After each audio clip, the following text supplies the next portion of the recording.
colonialism. And the important thing is not just making that decision, but how and why. The how is that they felt they were strong enough as a country and they could take on a British Empire. And this was immediately after the Second World War. That was a change in the way people were going about asking for freedom, because in Kenya, people decided to take up arms, and it was the first time an African country or an African nation or community or Africans across the entire globe had decided to do that.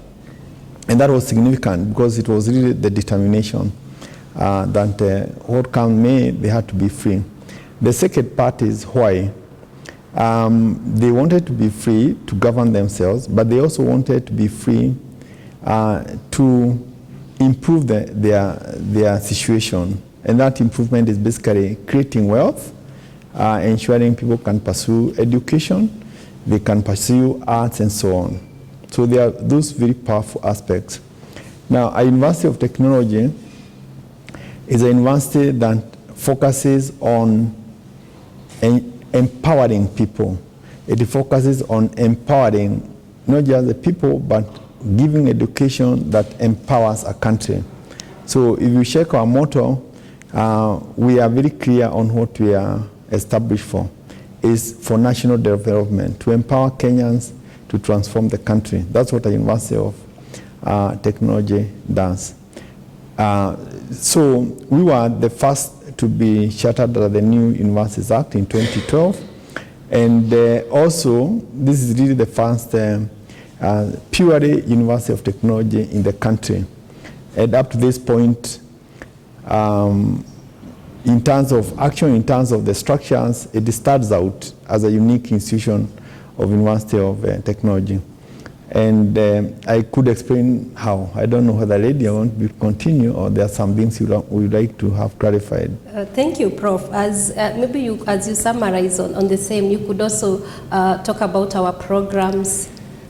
Now, the whole idea about the University of Technology is that the programs we offer must ultimately enable a person to either get employed by a company that is involved in creating wealth, or they themselves should be able to employ themselves. So we don't just run a program just for the sake of it. We run a program knowing that it is going to fit to enable the student to fit somewhere in the industry. So we have, and of course there is a special focus on technology programs. So we have a range of, the full range, I should say, of core engineering programs.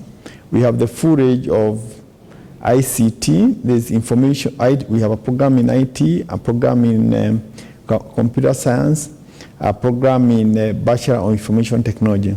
We also have the full range of programs required in business. Business is very important because you can't create any wealth if you don't know how to manage it. We have also programs in new areas such as GIS and remote sensing. We have programs in food technology, and this is also important because we have to bring about transformation in our food sector. We have programs in sustainable tourism and hospitality management. And also, very important, we have a program in the health sector. We have programs in nursing, and those programs are available. If you visit our website, you see the full range of programs. As we speak, we have submitted 28 programs to Kenya University and College's Central Placement Service. Thank you, Prof. And probably you could also clarify to our viewers that our programs are also accredited. Indeed. I know it sometimes of concern whether programs are accredited, and maybe I could talk about that very briefly. For us, accreditation is not an issue. Our programs have been accredited since we started as a university way back in 2012. We work very closely with Engineers Board of Kenya, and that's where majority of our students are. I am myself a professional engineer in addition to being the Vice Chancellor, and we have worked very closely with Engineers Board of Kenya. We also have, but before I go to other programs, I think it's also important to say that, just to reassure people, that even as Vice Chancellor, I'm a patron of all the Deans of Engineering in Kenya, and also principals of University Colleges of Engineering. And for that reason, I play a leadership role in ensuring that universities provide appropriate engineering education. So accreditation for us is not an issue. We also have other programs, like in food technology, we have a program, nutrition and dietetics, food nutrition and dietetics. This also has an accreditation body. We have the Nursing Council, also of Kenya, accredited nursing. So we also have GIS and Geomatic, which previously used to be surveying. So we work closely with the Institution of Surveyors of Kenya, and our programs are duly accredited. But going forward, what has actually been determined by the court is that Commission for University Education approval and accreditation of programs will be sufficient, so other professional bodies will not be coming into the accreditation process. But even then, we continue to work very closely with all these professional bodies, not just for accreditation, but to make sure that even after our students graduate, they can then be registered and supported to grow, because the growth does not end with just getting a degree. It has to continue into the industry. Thank you, Prof, for clarifying that. I know our viewers would want to know about our facilities and the size of the university. Do we, now that we are a university of technology, do we have sufficient facilities? Yes, we have. That's one of the reasons why it was very easy for us to be accredited. We have excellent facilities. We have modern facilities. From our buildings to our ICT infrastructure to the equipment we have in the labs. For example, I could talk about the ICT infrastructure. The entire campus can be considered to be one big hotspot, but we have over 40 hotspots distributed all over the university, and we subscribe to internet, very high internet connectivity. We have the highest internet connectivity per student, and we have had that for the last, basically since we started. We committed ourselves that our students must have excellent internet and excellent internet connectivity, so that they can access whatever material they may want to access for their studies, even for the general use. Our library also has huge e-resource. We have over 500,000 books as an e-library. We also have hard copies, over 50,000 hard copies. So the students cannot, when they are here, they have all the material they need. Our labs also have very modern equipment, and we continue to now work with the industries and other partners, international partners, to improve our facilities. Maybe I'll talk a bit more about the Science Park, which is a core part of our university as we go around. Yes, Prof. You can combine that with, do we have, like, going into the future, how are we looking at Dedan Kimathi University of Technology going into the future? Do you have, what are the current projects that are ongoing, and what are these future projects that we are looking at, and how are they going to impact our students? Let me, before going into the detail of the Science Park, I want to reiterate one of our commitments as a university. I explained at the beginning what a University of Technology is, and I also explained the name, Dedan Kimathi, the history we have, and that goes into our philosophy. And our philosophy is also translates that we must focus on the student and empower the student. And part of that empowering is to make sure that every student who graduates from this university should be able to find jobs. And we are working in a way that it's not just that they'll be out there on their own, but they will be prepared and they will have contacts already established with employers. So one of the opportunities we now have is that in the last few years, we have been developing the Dedan Kimathi Science and Technology Park.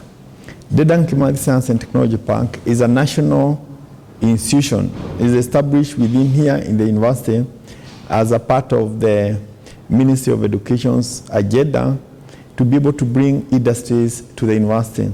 And this is the first time that is being done in the whole country. So we are in a very unique position, which means we are in the process of having companies set base in the university. We have set over 177 acres for that, and we already have the first companies. I give one example. We have a semiconductor company, which is making some of the components we use in the electronics manufacturing, making of iPhones, not just iPhones, but smartphones, computers, tablets, and so on. And that company is growing. It's already employing a number of students. I'm giving it because an example of what a National Science and Technology Park is going to is. And the other companies, which means our students are able to interact with those kind of companies, get skills, and also get employed. Already, the ones we have on board are employing quite a number of our students. And we now have about 4 companies that are doing that. You can get details of that. So that's a huge undertaking. We also are in the process of establishing a comprehensive cancer management center. This is particularly important for the students who will be coming to nursing because it means they have special opportunities to practice their craft as they go through the program, but also to focus on specialist oncology areas. That facility, the cancer center, will also give us an opportunity to develop the biomedical engineering, and that's the biomedical engineering also covers a wide range of areas and can give opportunities to students who will be pursuing mechatronics engineering, students who will be pursuing electrical engineering, mechanical engineering, chemical engineering, and also students in computer science and IT, because there's a lot of use of software when it comes to oncology.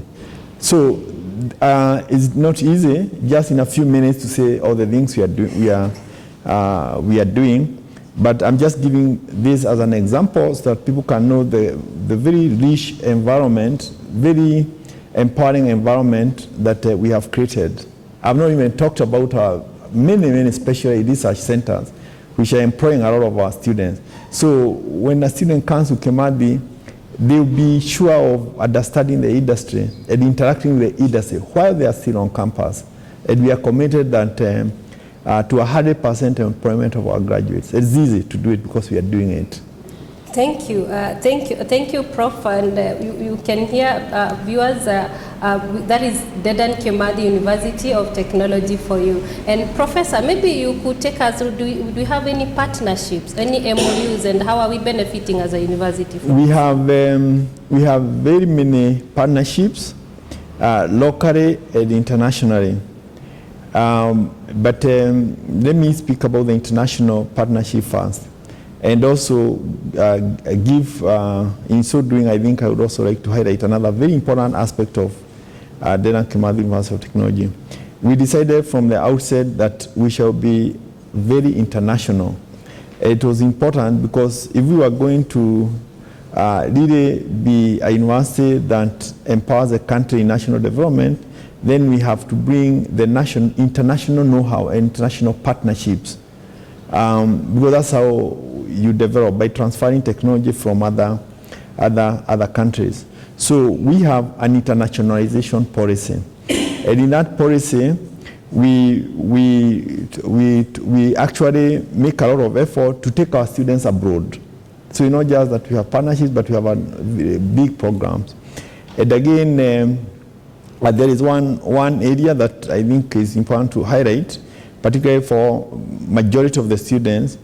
that we have spearheaded the activities of International Association for Exchange of Students for Technical Experience. And I have actually been spearheading that for many years, since 2006. And at that program, every year we are able to send many students abroad, and we are also able to receive a number of students here.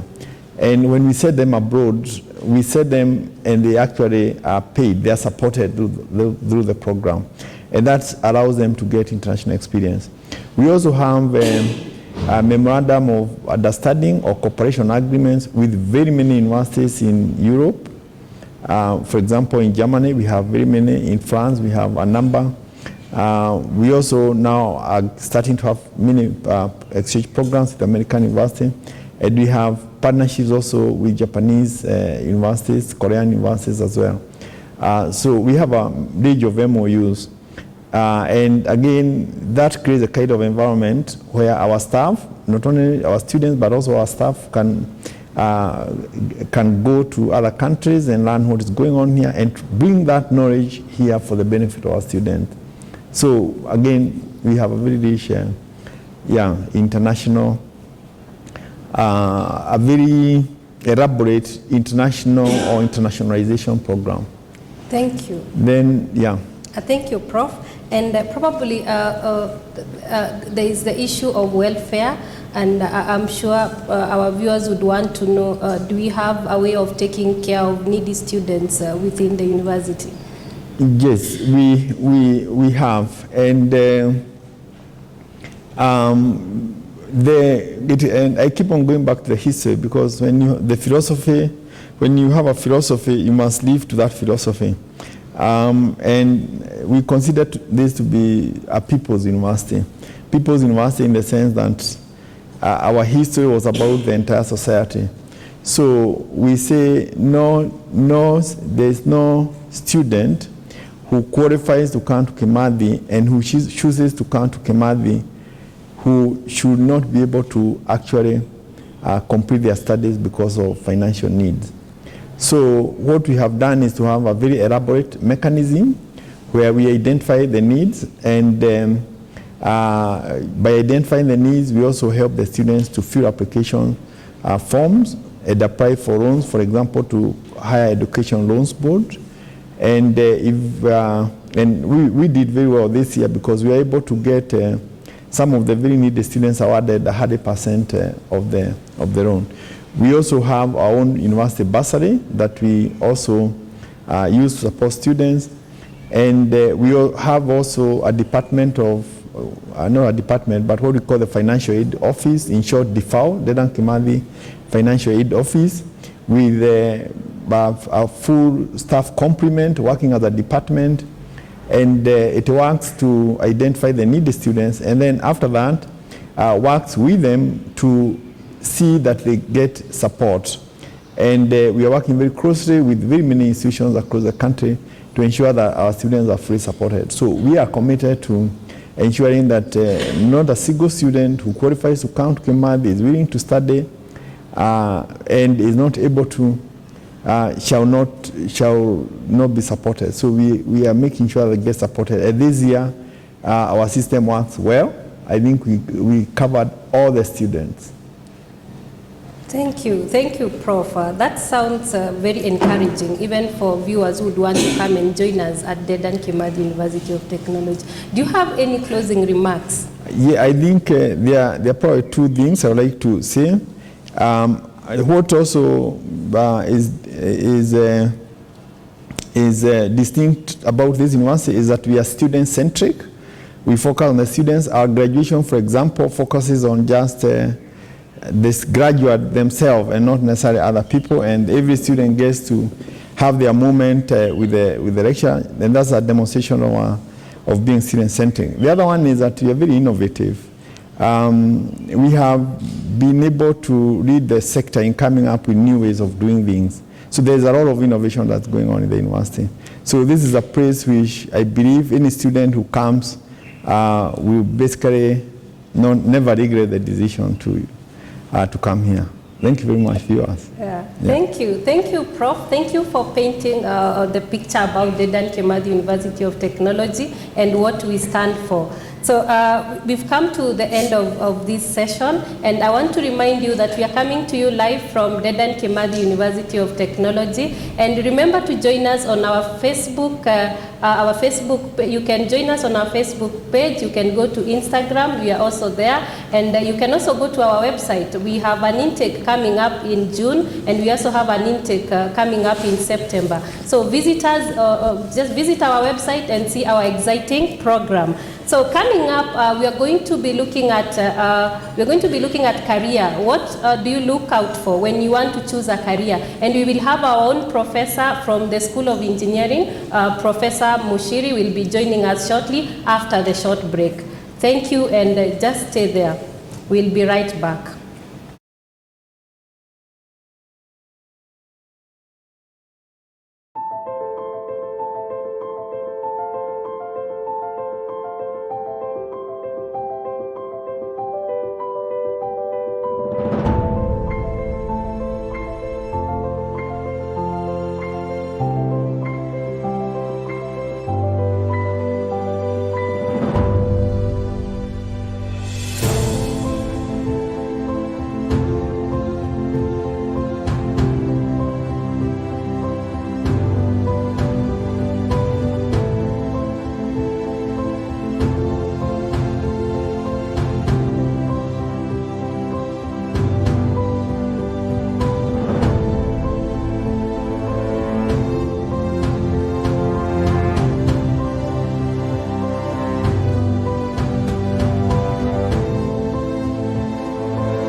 Second segment, and as we've been informed by Dr. Mwai, we will be having one of our own, Professor Mushiri, who will take us through about career guidance.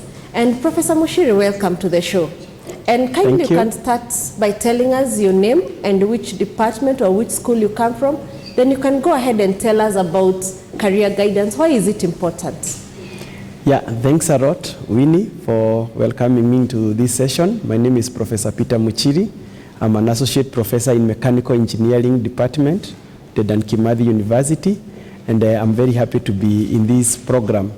And I'm also very happy to discuss on the topic of career guidance, because it's a very particular and important matter in a person's life, because sometimes your career also determines your life, because it's something you'll do almost every morning or every week or every month of your life. So a career choice is a very important decision for somebody to make. So when we talk about career and career guidance, what essentially are we talking about? We are looking at a program for guiding in selecting of careers. That's a very important decision, because one of the most important decision, especially for the Form 4 leavers, they have to make at this particular moment is the choice of the career. And with the choice, it also comes with career exploration. Which type of careers or career would you want to pursue? There is also issues of career change and also issues of lifelong learning, because in life you have to keep on developing the career improving on the career, and also creating what we call building blocks that makes your career strong. So maybe we'll be talking more about that, and that is why I'm very happy to be here to guide you in that session. Thanks a lot, Winnie. Thank you very much, Professor. Maybe I'll ask, as we choose careers, as we've finished high school, now we want to choose our career path. I believe there are some of the mistakes we do. So maybe you can highlight some of the mistakes that we are bound to make as students. Well, thanks a lot, Winnie. That is a very important question, because the decision for career choice is not an easy decision. It's usually a complicated decision, and it's also possible to make a lot of mistakes or some key mistakes in the career choice. One of the questions I always hear when I'm advising students about their career choice, the first question they ask, how much money would you make from this career?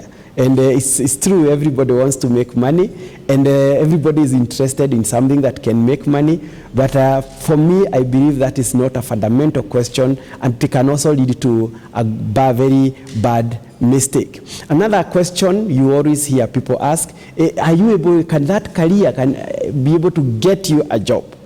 And again, that is still, it's a very important and relevant question, but still that is not what should be the guiding factor in the choice of career. I think, to me, the beginning point is, what do you like? There is the interest and capability. Let me start with the interest first.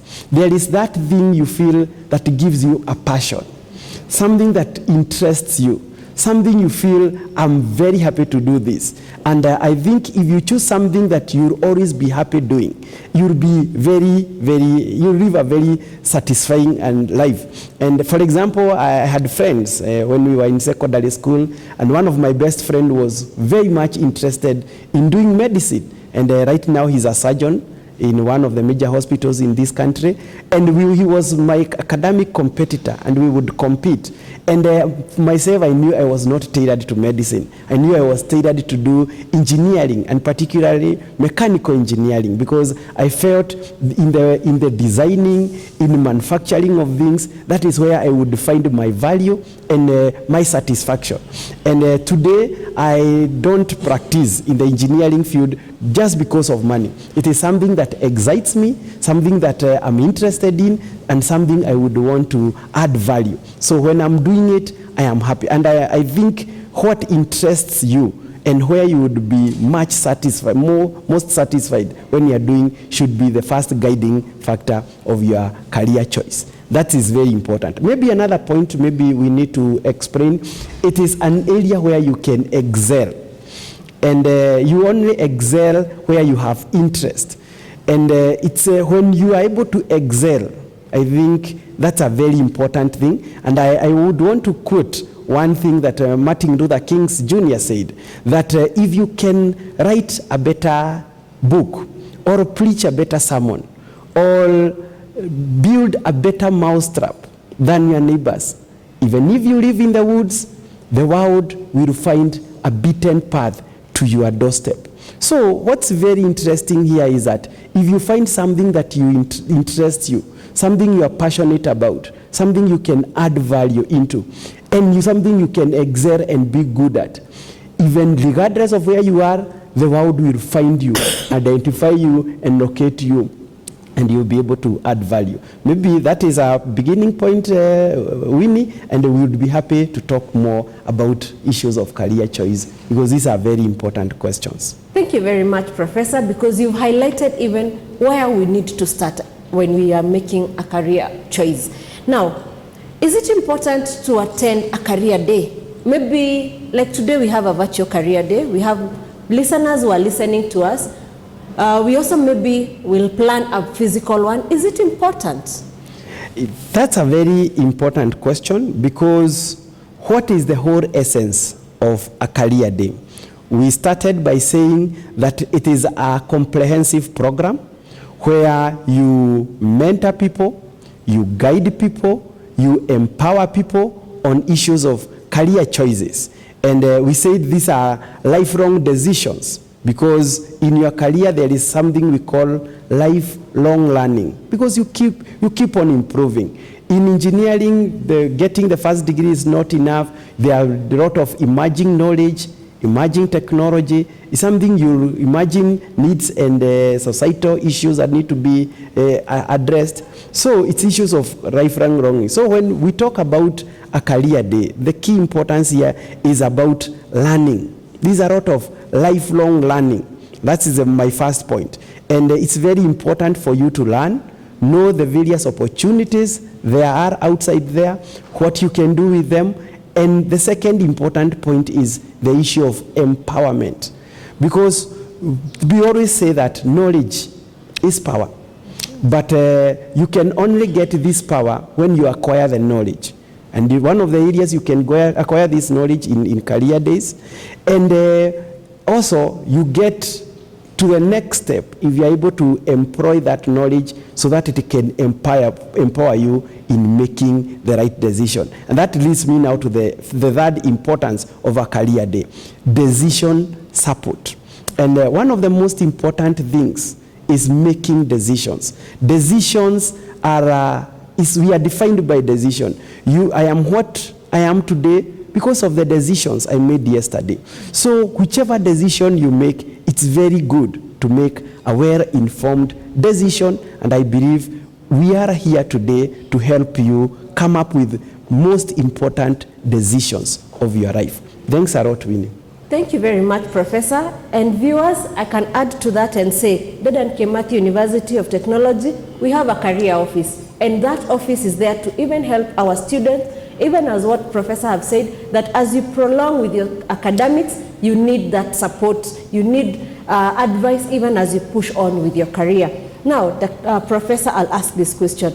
Having come from the School of Engineering, I know universities do a lot of research and a lot of innovation. Now, how does Dedan Kimathi University handle innovations that come from students? Wow, thanks, Winnie, because I think if there is anything that differentiates Dedan Kimathi University of Technology with the other universities is how we handle innovation. And I'm also happy to report to you, Winnie, that I'm the director of the DeKUT Startup Center. And one of the things that our management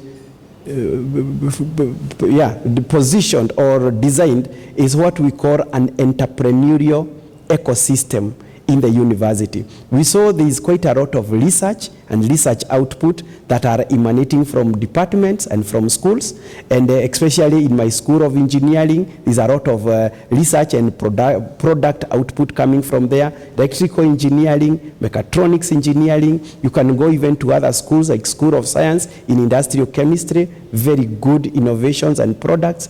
And we realize that we can create an ecosystem that incubates these programs, and there's a lot of incubation that is happening in the centers of excellence, a lot of incubation that is happening in the departments, and we also have a unit called DeKUT Incubation Hub, or D-Hub, where incubation of ideas and products happens. And then you ask me, what happens after these ideas are hatched? And that is where we came up with a DeKUT Startup Center. And DeKUT Startup Center picks up all those products that have hatched, they have gone through the full incubation cycle. They have created what we call MVP, minimum value product. And this is a product that can be protected in terms of intellectual property, a product that has an economic value, and these are the products we are taking so that we can do what we call startup companies. Right now we have 10 startup companies already being taken care of in the DeKUT Startup Center, and the final end of the entrepreneurial ecosystem in the university is our Science and Technology Park. Because once these companies have been nurtured and they grow, they will find a base in the DeKUT Science and Technology Park, and they will become independent, job-creating entities and also wealth-creating entities. I think in the world over, we are moving from education that relies on employment to an education that looks at opportunity for self-job creation. It has happened in other parts of the world. A good example, we know about Silicon Valley. It was started by Stanford University, and today they have generated some of the biggest companies that have impacted every corner of this world. We can do that in DeKUT, and we have already set a very nice ecosystem to enable us get there. So if you have a good idea, if you think of an innovation, you think about a product, in this university, you'll find an ecosystem and a support system that will help you commercialize and launch that product into a business enterprise. Thanks a lot, Winnie. Wow, thank you very much, Professor. That is very interesting to know, my dear viewer, because at the end of the day, you are coming out with a product, as he has said, that you can commercialize. But I want to ask this, Professor. Is it only School of Engineering and School of Science that does the innovation? Do we accommodate other disciplines in the university? Wow, that is a good question, because what forms a business? You look at any industry today, which kind of expertise and professions do you require? And I would say it requires almost all professions. Our Vice Chancellor said just before that you cannot be able to commercialize without business. You need the knowledge of finance, you need the knowledge of human resource, you need the knowledge of management, very fundamental. So every time we go to entrepreneurial issues and commercialization, we look at the whole spectrum. There is a knowledge originator that can come from engineering, but you require the school of business to actualize, create a business plan, look at the financing plan, look at a human resource. So we have what we call multidisciplinary teams. And these multidisciplinary teams are across the whole spectrum of the university. I've mentioned the School of Science. In industrial chemistry, there are a lot of products are coming from there. In the School of food science and bioresources, there are a lot of products coming from there. But these products also requires an ICT platform. That is why we engage the ICT people, and they're also generating a lot of softwares, a lot of apps, a lot of programs for commercialization. They require the whole spectrum. So in every program in this university, you have an opportunity to be engaged in innovation process and commercialize. And even if you're not able to get directly related to your profession, we have what we call multidisciplinary teams. And in every startup, we have directors or people coming from various disciplines so that they can make the company work. So everybody in this university have an open opportunity to participate in innovation and also in commercialization of products. Wow. Thank you very much, Professor, for that enlightenment, so that even our students and our potential students know that they have a place in innovation. Lastly, you mentioned you come from the Department of Mechanical Engineering and broadly the School of Engineering. Kindly, you can mention the few disciplines that we have there, and I'll also request you to mention an institute called GETRI, maybe the programs they also have there. Wow, thanks a lot, and definitely I think that's a very important opportunity also to market my school and also market the university. I said I am from Mechanical Engineering Department, and in Mechanical Engineering Department we offer as our Bachelor of Science in Mechanical Engineering. It's our main program, 5-year program, and essentially all our engineering bachelor's program are 5 years. We have also BSc Electrical Engineering, BSc Mechatronics Engineering, BSc Civil Engineering, and also BSc Chemical Engineering, and also BSc in Telecommunication Engineering. Also on top of that, we have Bachelor of Education in engineering programs, mechanical, and also in civil engineering, and they are also very important. And we also have postgraduate programs, master's program. Like in my department, we have MSc Mechanical Engineering, MSc in Machine Tool Design and Manufacturing, and also MSc in Industrial Engineering and Management. And essentially in every school, we do have master's program, MSc in Electrical Engineering, MSc in Civil Engineering, and also PhD in Mechanical Engineering. So especially for the Form 4 leavers, we would be very happy to invite you to look into our bachelor programs in engineering. We are a very competitive university, and you'll be very happy to study engineering in DeKUT. Maybe I mention something also about GETRI. What is GETRI? It is called Geothermal Training and Research Institute. And this is one of the programs that came of what we would call a market-driven program. We know one of the energy sources in this country is geothermal energy, and it is expected to expand even in the coming years because it will be a major and the biggest major supplier or generator of electricity. And in geothermal, we started with a postgraduate diploma in geothermal energy technology. And then we have a master's in geothermal energy technology. And in the same department, we have a Bachelor of Science in geology. Why geology? Because we are looking at the natural resources. And it supports geothermal exploration, but also geology can support exploration of other natural resources like minerals. And it's a very important program because if you look at traditional way of wealth creation in any country, you think about agricultural value addition, you think about manufacturing value addition, you also look at areas of manufacturing. It's very important. And energy is becoming a very key ingredient in that. And so we are looking at all these programs that support national economic development and wealth creation for our country. Thank you, Winnie.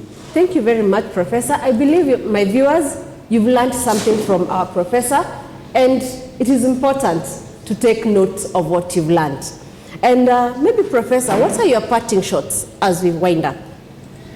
As we wind up, I would want to welcome the viewers to Dedan Kimathi University of Technology. This is a good university where you can realize your career dreams and you can be able to grow. It gives you a very important foundation for growth, for development, and you'll be very happy that you studied in this great university that is creating a very great national contribution in the area of technology. So thanks a lot, viewers, and we really look forward to welcome you and admit you in this great university. Thanks a lot, Winnie. Thank you very much, my viewer. Kindly visit our website. As my colleague said, we have an intake that is continuing on in this June and also in September. You can place your application online or even send your application to us through the information given on our website. Continue listening to us on our social media platforms, that is on our Facebook, our Telegram, our Instagram and YouTube, and you will continue learning more. We are taking a short break, and next we'll be able to hear some experience from one of our students, our undergraduate students, who will tell us how life is in campus. Don't touch that dial. We'll be right back. Thank you. Thank you.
Welcome back, viewers. We are glad you're joining us. We are live from Dedan Kimathi University of Technology. This is DeKUT Virtual Open Day. And as my colleague promised, we are going to have one of our own students talk to us. And just for a point of noting, we are live on our TV channel. You can join us on our TV channel, dekutchannel.dkut.ac.ke, and you can also check it out on our website. We are also live on our Facebook page and also on our YouTube channel. So together with me is one of our undergraduate students. She's supposed to paint for us the life of an undergraduate in Dedan Kimathi, and it's pretty exciting for me. Her name is Lynette. It's pretty exciting for me because it reminds me of those days when I was an undergraduate and what I went through, yeah? And we'd want to hear, what does an undergraduate in Dedan Kimathi go through? What do we have for them as undergraduate students? Karibu sana, Lynette. We are glad to have you on board. Lynette is one of our students in the School of Science. She's taking actuarial. In the School of Science, and she's going to take us through the lives and times of an undergraduate student within Dedan Kimathi. What are the entertainment options available? Because we know life is not all about academics. As at Dedan Kimathi, we try to make it more of a holistic experience for us. So Lynette, maybe you could tell us, I know welfare is something that is very close to the lives of the students. What is your experience like in this institution when it comes to welfare? Well, thank you very much for having me. Student welfare basically covers the mental, the physical, and the emotional well-being of a student. And the Directorate of the Student Welfare, headed by Dr. Esther Ndiga, has made it their sole purpose and mandate to cover the student welfare.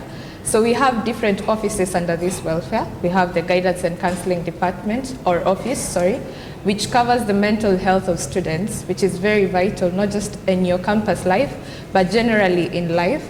We have the Games and Sports Office, where we have different sports in the university. We have basketball, we have football, we have chess, a variety of games and sports which will engage the students physically. We also have the recently opened office, which is the DeFAO, the Financial Aid Office, which has several financial aid programs for students who may be needy and are having some financial gaps that are making them not continue with their studies. So some of these financial programs are the work study program, we have university bursaries, we have subsidized meals, we have subsidized accommodation. All this is taken care of by the student welfare and the directorate in general. We also have clubs and societies. For example, we have various clubs, including the Rotary Club of DeKUT, we have IASTE, we have Drama Club, Kenya Model UN. All these clubs are supposed to broaden and build the student holistically and also engage them physically and incorporate them in the community. We have the different recognition awards, which is usually taken care of by the students' welfare, where we recognize top performing students and motivate them to do even better and motivate other students to even want to perform excellently in their academic affairs. Wow. Thank you, Lynette. What about students who are able differently? Is there a way we take care of them? Oh yes, we have an office put in place for that, the Gender and Disability Mainstreaming Office. This is basically put in place to cover the special needs for the special students who are having issues, their matters. For example, when we need accessibility into classrooms, we have the ramps that have been put in place around the university, so you can easily access your classrooms, your facilities, your laboratories.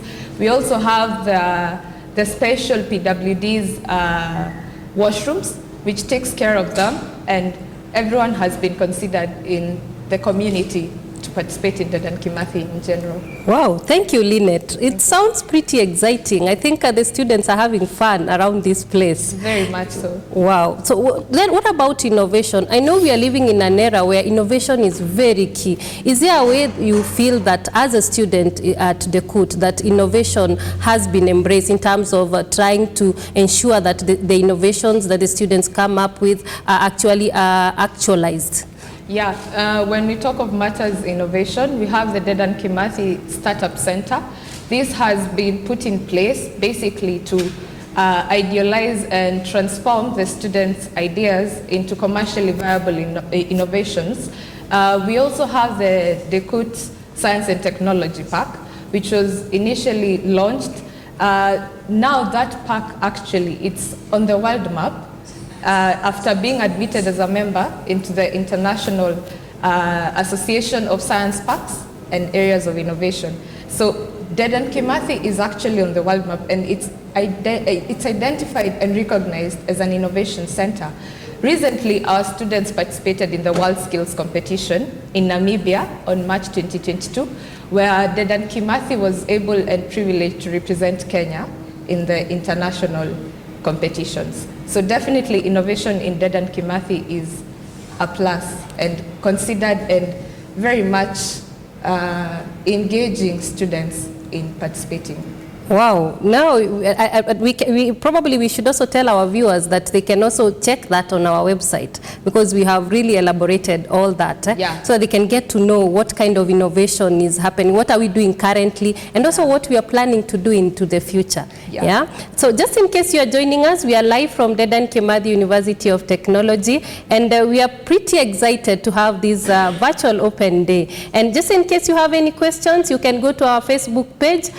We also have a meeting link. You can be able to get it on our Facebook page and also on our website, and you can post your questions there. Then at the end of this session, we will have a Q&A where we're going to be answering all your questions. So Lynette, I know students are very concerned about accommodation. Like I'm coming from the far end of the country, and I also need accommodation. I need to feel that I'm safe. Yeah. How would you paint the picture when it comes to accommodation within this institution? So accommodation in this institution is in two categories. We have the internal accommodation and we have the external accommodation. The internal accommodation are the internal hostels, and they're usually available at a very subsidized fee. And mostly the candidates given priority when getting this accommodation are students with financial needs and also special needs. But when there is space, other students are usually also considered. We have the external hostels. They are plenty, and we have so many of them in the school and around school and in towns around school. In terms of proximity, the students' welfare has put in place a plan where you can have transport to and from your hostel, just in case your hostel is a bit far from school. And this comes at a very handy price and fee, which is subsidized, because if you're supposed to use public transport, this will become expensive for you. But the university considers their student, and we have transport, which is by our buses, to and from your hostels. We also have security, which has been ensured by the security department, and also together with the county government and the security and the police station actually around the school. So thank you, yeah. Wow, you are making me miss the campus days, Lynette. It sounds pretty a good experience at this place, yeah? Yes. And probably we should have highlighted that as a university, we make a follow-up to ensure that our students are actually accommodated in the right places. Yeah, actually that is so true. We have a committee where the external hostel owners and the university usually have a consensus concerning matters and issues and problems may be faced by the students, and they are able to come to a consensus and discuss probably matters, for example, prices, the rental fees. If it's too high, we subsidize them, and all those other issues, including the environment, cleanliness, security, all that is factored in. Wow. That sounds so beautiful, yeah? So now let's look at what brings the students to the university, the academics, yeah? Maybe you could talk about your interactions. How are the interactions between the students and the staff? How are the facilities from the students' point of view? So matters academics, personally I'm a student taking actuarial science and statistics, and I can say it firsthand that I have experienced and encountered qualified academic personnel That is a guarantee, who are dedicated and committed towards students' excellence. We also have some tournaments, interdepartmental tournaments. For instance, the School of Science and the School of Engineering, they have football tournaments where they engage and interact with each other. This has encouraged and nurtured the spirit of integration amongst the students and also diversity.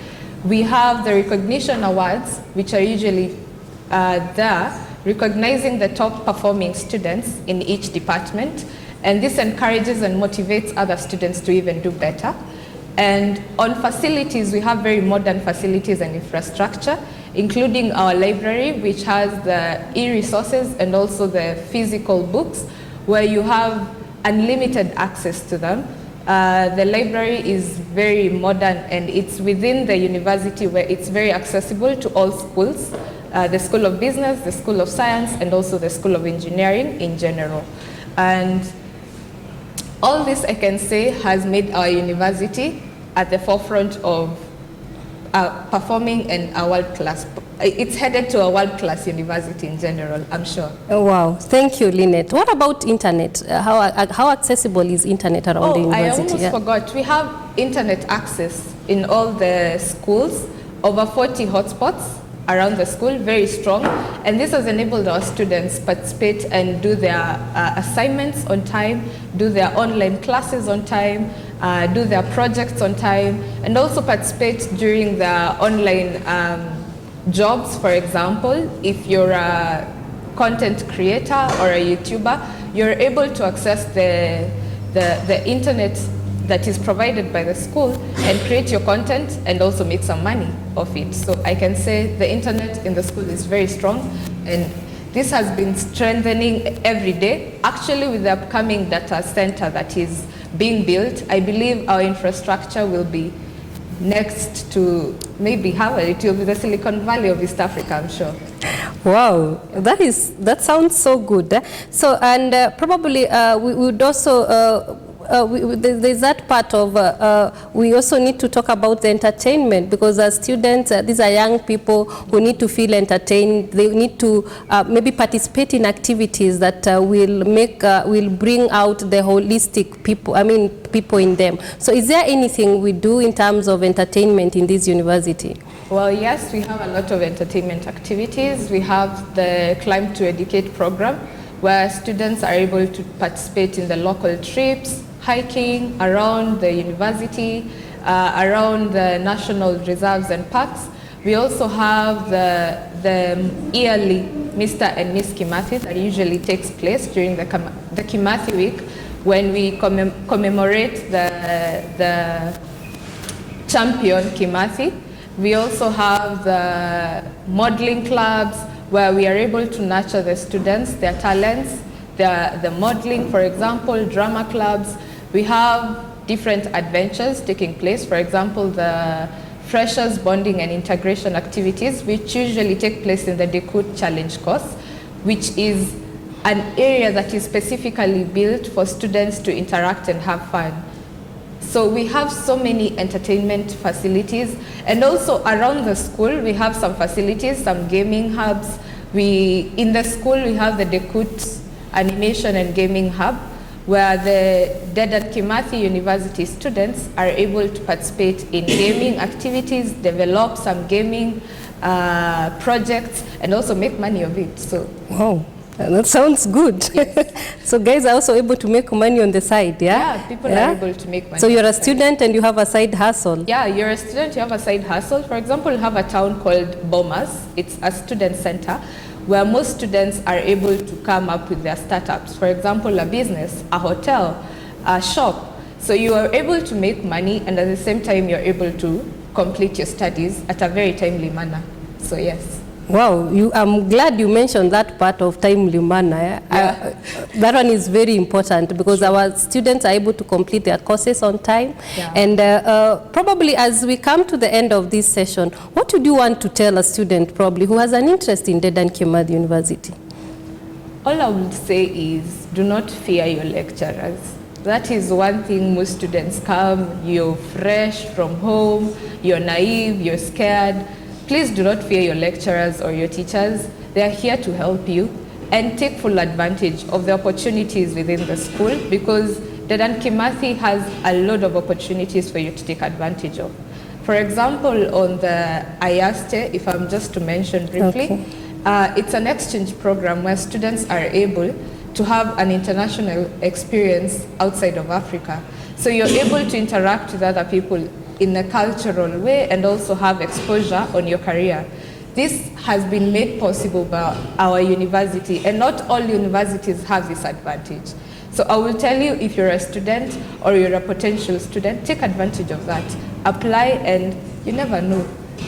Yeah. Thank you. That sounds pretty exciting, Lynette. For sure, you've made me miss those old campus days.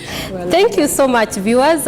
Now you have an idea of what it takes, the journey that a campus student travels in DeKUT and what they go through. And for me, you'd agree with me that it is pretty exciting.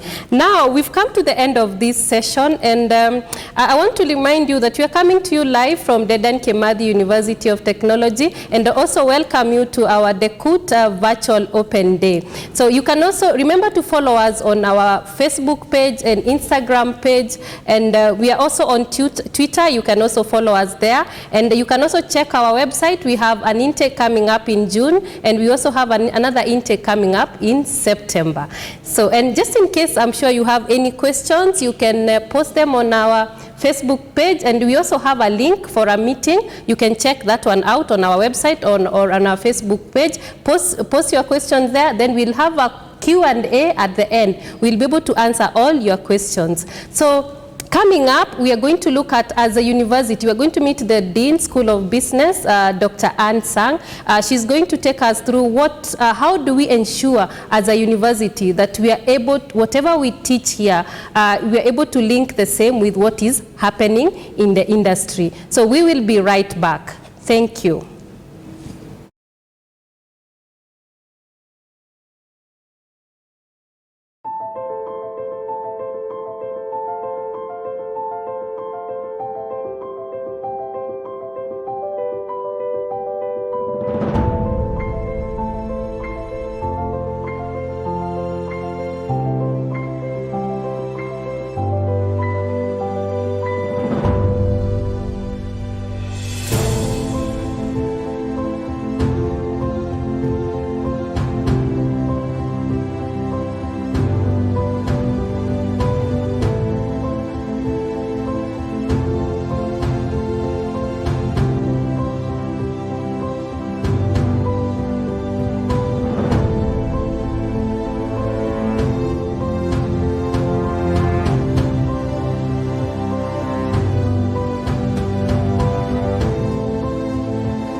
back our viewer for our next segment, where it is interesting to know what is the interaction between the students and the lecturers in class.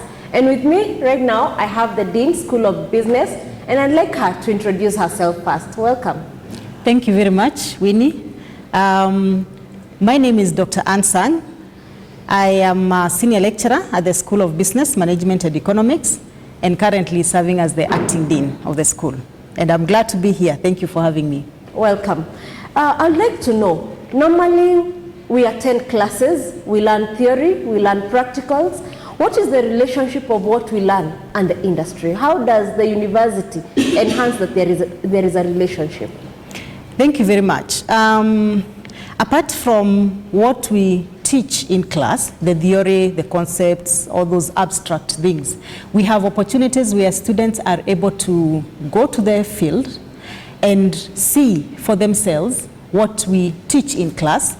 And there are different ways that we do that as a university. One, of course, we have the academic trips or the field trips, such that if, let's say, you're teaching something about like Geodramo, for example, taking them to the field to see in real life what you are telling them in class. But we also have the internships, where students also go to the field and they're able to practice what they have learned in class.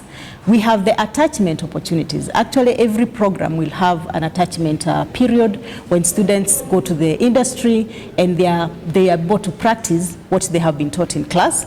And we have internal attachment, and we also have the external attachment. Now, internal attachment is whereby students are given an opportunity within the university in a department where their skills are relevant, where they can put them into practice.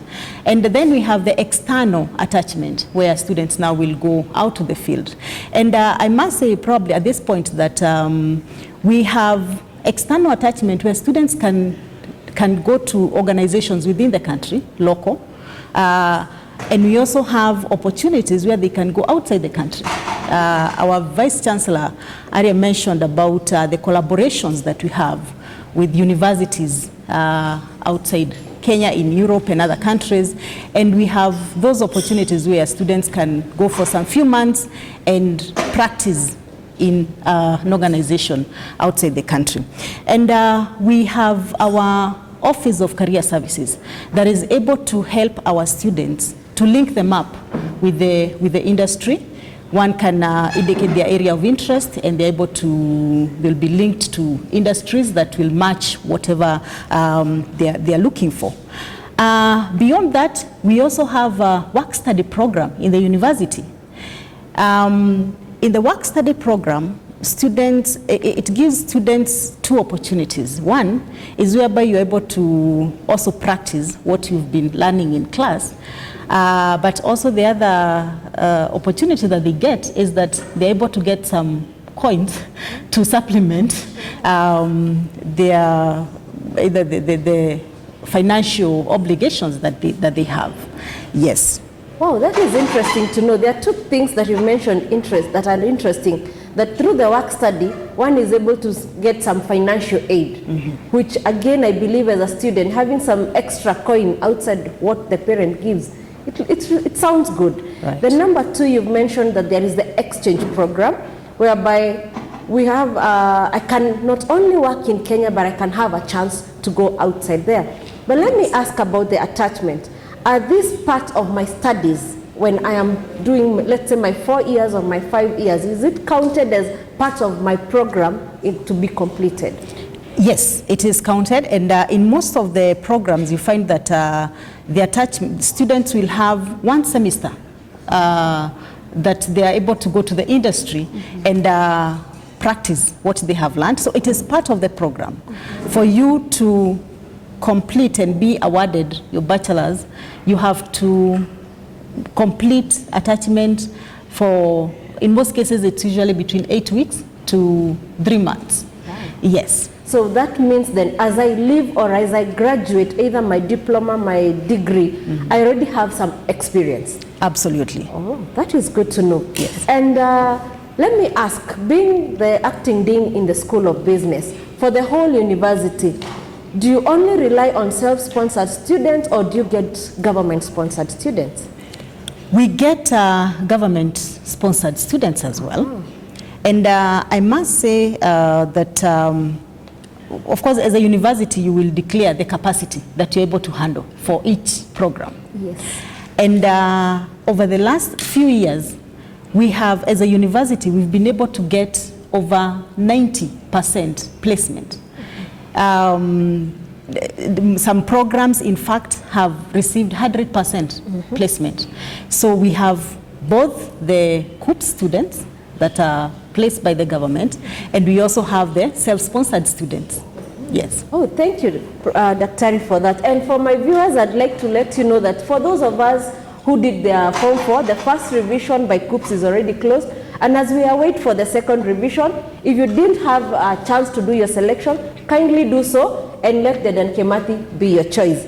Now, over to you and ask you, being the acting dean in that school, what programs do you offer in your school? Thank you. The School of Business Management and Economics it's one of the biggest schools in the university, and we have a total of 11 programs, ranging from the postgraduate programs all the way to diploma programs. Allow me to start with the postgraduate programs. We have 5 postgraduate programs. One is the PhD in Business Administration and Management. We have master's program in Business Administration, what most people refer out there as MBA. We also have Master of Science in Economics. We have Master of Science in Business Analytics. And probably just to mention, business analytics, nowadays in the world, we are talking of big data and making data-driven choices. So this is a program that I would encourage our viewers to consider as they progress in their career. And finally, we have the Master of Science in Supply Chain Management. So 5 programs in postgraduate program, in postgraduate level. We have a postgraduate diploma in project management. And very soon we are working on an MSc program in that area as well, because again it's an area that want to build, especially partnering with the government, both at the county level and also at the national level. We have 3 undergraduate programs, the bachelor's programs. We have Bachelor of Commerce. And for Bachelor of Commerce, students have an opportunity to choose the options that they feel interested in at their 3rd year of study. Once you study Bachelor of Commerce, you can specialize in accounting. You can specialize in finance. You can specialize in marketing. You can specialize in human resource management. We have the Bachelor of Business Administration, BBA. Again, it comes with a number of options that you can choose as a student, from marketing to human resource management, entrepreneurship. My earlier colleague mentioned about our keen interest in developing students who are entrepreneurs. Yeah. So entrepreneurship is an option. We have accounting and finance. We have project management. And finally, we have Bachelor of Purchasing and Supplies Management. And then in our school, we also have 2 diploma programs.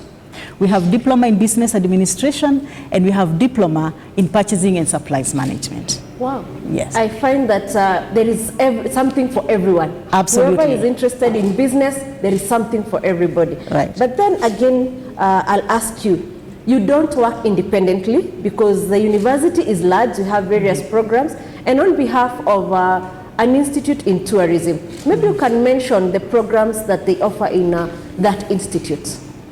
Thank you. Yes, we collaborate with other schools and institutes in the university. And I could start with the Institute of Tourism and Hospitality Management. And again, they have programs ranging from the postgraduate programs to diploma programs.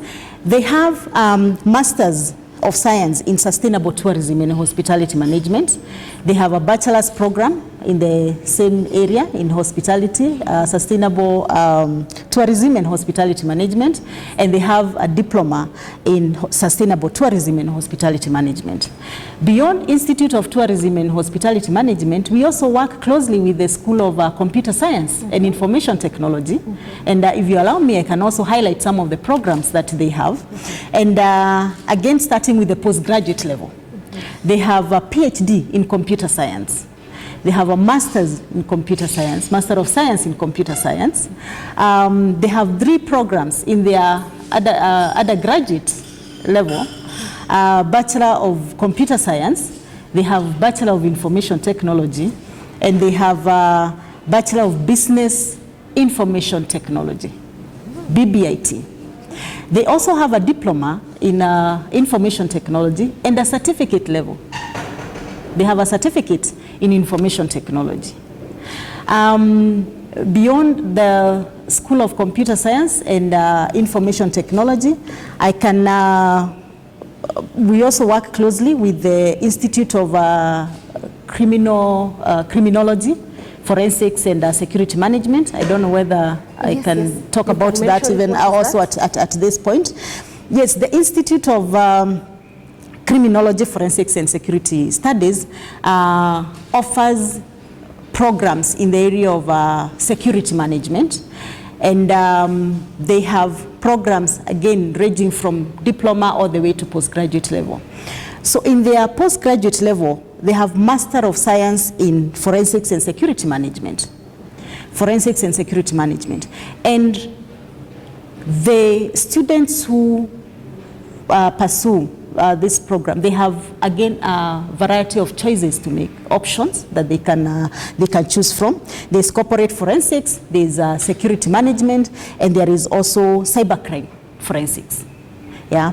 Then they have a bachelor's program, Bachelor of Criminology and Security Management, again, with a variety of options that they can choose from cybercrime and forensics and security management and others.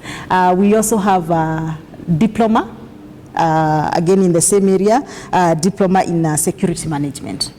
Wow, thank you very much, Dr. Because one thing I'm noting is you've covered all the ranges of the student out there. So no one will say that I don't have a place that I can join, or I don't have a level to which I can join.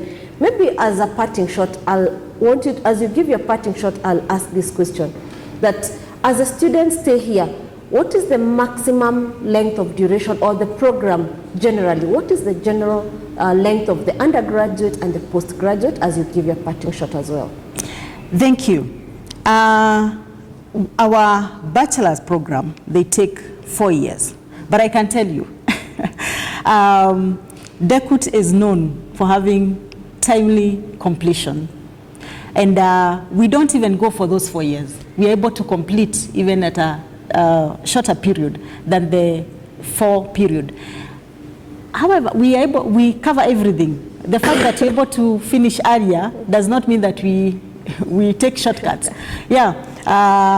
My colleagues have mentioned about our keen interest in quality. So we ensure that we have covered everything that is supposed to be covered in the program, yet in a very in a timely manner. I also want to, that is for the bachelor's program. For the postgraduate program, most of them, like for the master's program, in most cases they will take 2 years. For the PhD, it will take 3 years. And again, for the postgraduate programs, we ensure that we have experienced faculty members who are able to assist our students in their research, apart from the classwork, in their research, because that is where, in most cases, you'll find students taking a bit of a time. But they're able to work with them to enable them also complete in a timely manner. For the diploma programs, in most cases, they will take 1 year, 1.5 years. And again, all across all levels for DeKUT, we are able to ensure that our students complete their programs in a timely manner. Oh, thank you. Maybe your parting shots. Thank you. First of all, probably before I give my parting shot, is to mention that DeKUT, we have two campuses. We have the main campus, where most of the programs are based. But we also have Nairobi campus, which is in Pensions Tower in Loiter Street, 9th and also 13th floor. And I mentioned about one of the schools that we work with closely, the Institute of Criminology and Forensics and Security Studies. That is where they offer their programs in Nairobi campus, and we also have other programs within the university that are offered in Nairobi campus. So you can choose this main campus, and there's also a Nairobi campus. Now, for my part in short, I would like to say that DeKUT is the place to be. It's the place to be. As you've heard, and you will probably, as we continue with the other sessions, that we have variety of programs. We have facilities, state-of-art equipments and facilities that students are able to take advantage of. But beyond that, we have collaborations with international universities. So we are not just preparing students for the local market. No, we are also preparing them for to compete internationally. And also as they compete internationally, we ensure that we have equipped them with the technical skills, what we'll teach in every program, but we also are keen on developing soft skills. And that is why you've had there quite a variety of other activities beyond classroom that they are able to engage in and learn more. Wow, thank you very much. And I think we should have another program so that we can expound more on this. And we'll plan that. My dear viewers, I believe you're learning something. And right now you have some information about the School of Business. And we are coming to you live from Dedan Kimathi University of Technology. And I'll remind you, keep watching us from Facebook, from YouTube, and also from our Twitter handles, as well as following us on our Twitter, because we still have more for you. Next, we'll be having our postgraduate students who will explain to us what does it feel to be a postgraduate student at Dedan Kimathi University. We'll be back after the break. Thank you.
viewers, and as we promised, we have an action-packed program for you. And just in case you are joining us, we are live from Dedan Kimathi University of Technology, and welcome to our virtual open day. I have one of our postgraduate students with us. You know, when somebody wants to join a postgraduate program, there are those worries that you have. The faculty is going to take care of me? How is the environment? How soon will I be able to complete my program? What are the exchange programs available?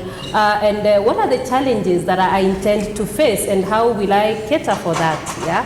So together with me, I have Ayub. Ayub is going to be taking us through the life of a postgraduate at Dedan Kimathi University. Just before Ayub joins us, I would encourage you to follow us on our Facebook page, follow us on our Twitter, and you can also check out on our programs on our website.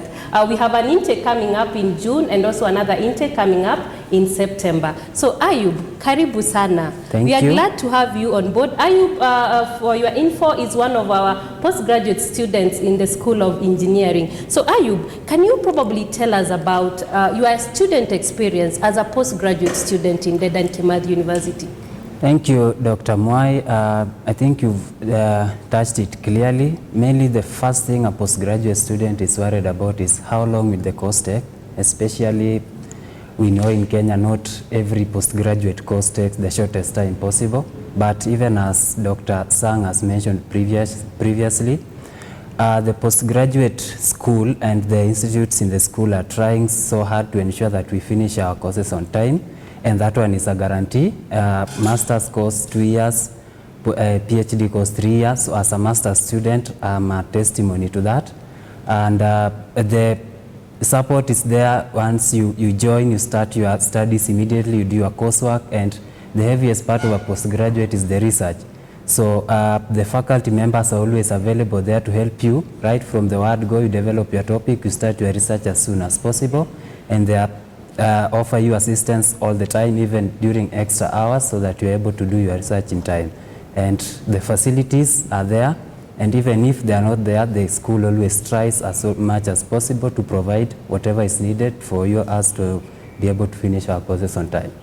Wow.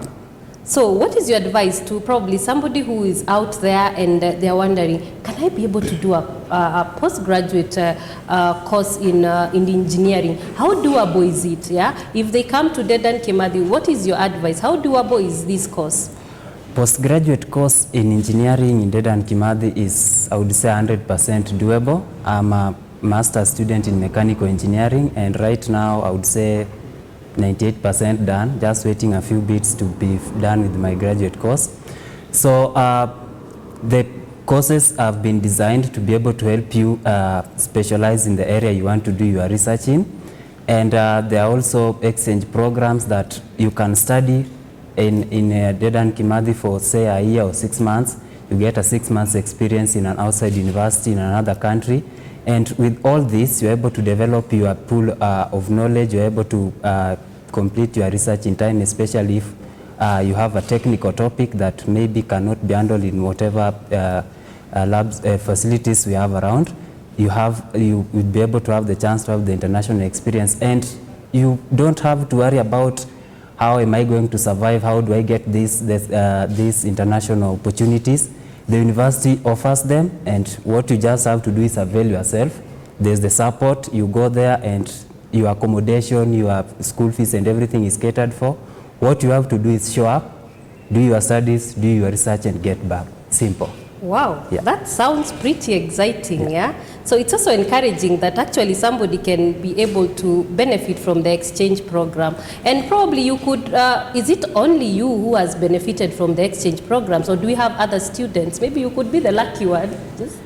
Yeah, I know. Sometimes they say maybe you were born lucky or something like that, but I would say maybe DeKUT was made lucky. I would say that. So I'm not the only one. Like the speaker next to me, my classmate. In our class, we are a class of 5. 4 of us have been able to have that international experience exchange.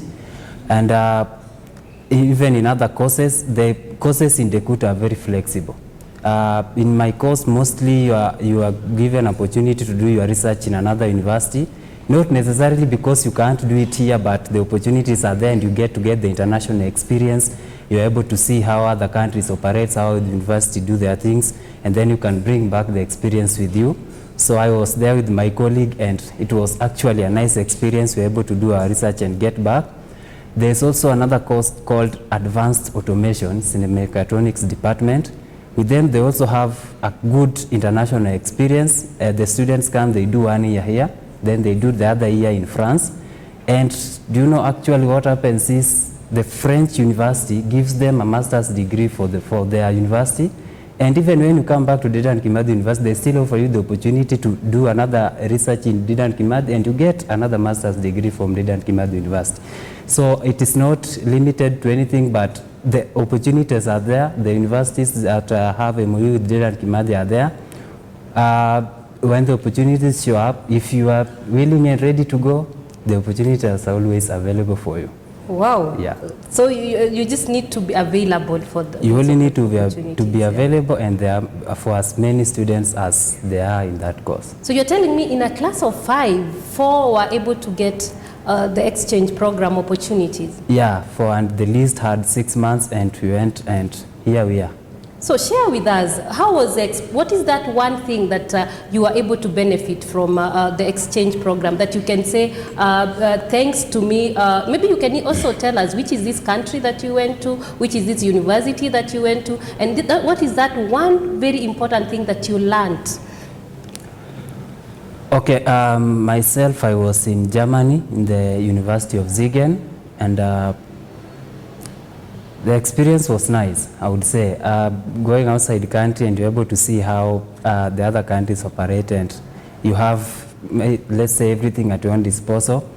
So the best outcome from it is that at times when you are around and you have, say, a topic of research, and you have your methods on how you're supposed to achieve it, and maybe in one way or another some of them are not doable locally or something like that.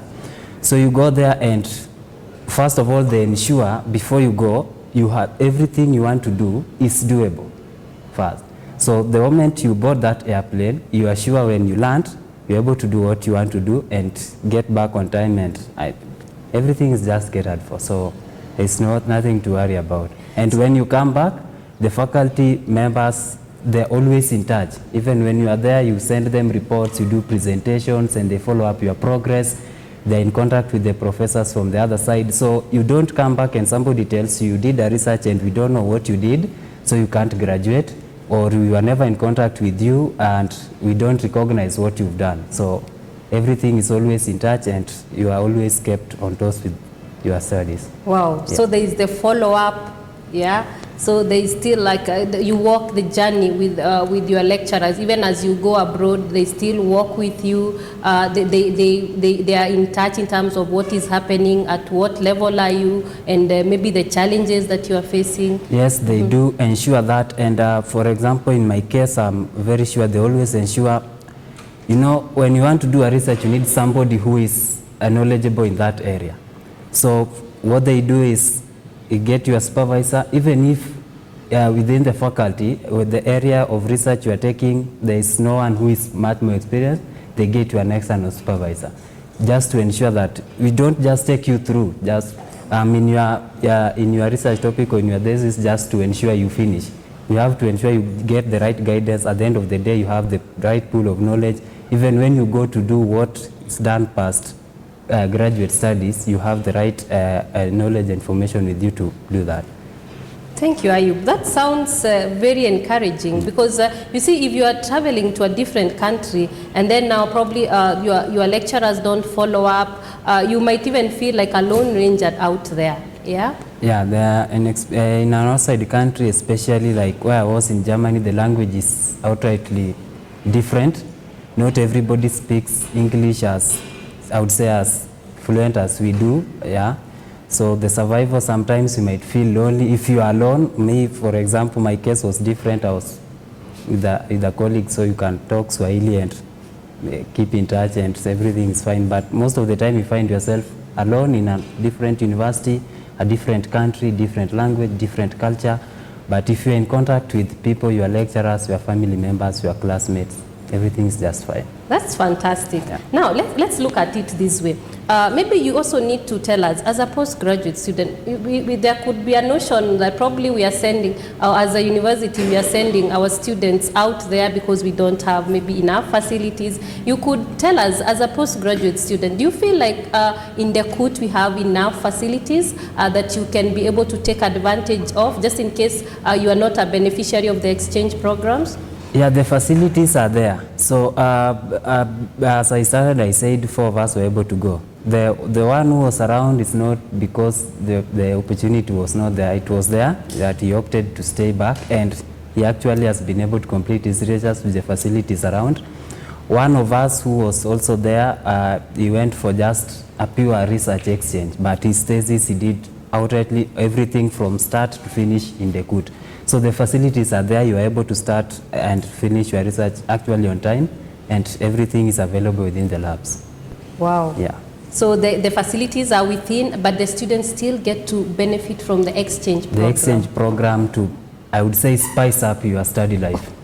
That even sounds better. Yeah. That actually sounds better. Yeah. So let me ask you, what would you tell, probably there's somebody out there who would want to come and join us, not necessarily maybe in the School of Engineering, maybe as a postgraduate, even in the other schools, that we have within the university. What advice would you give them?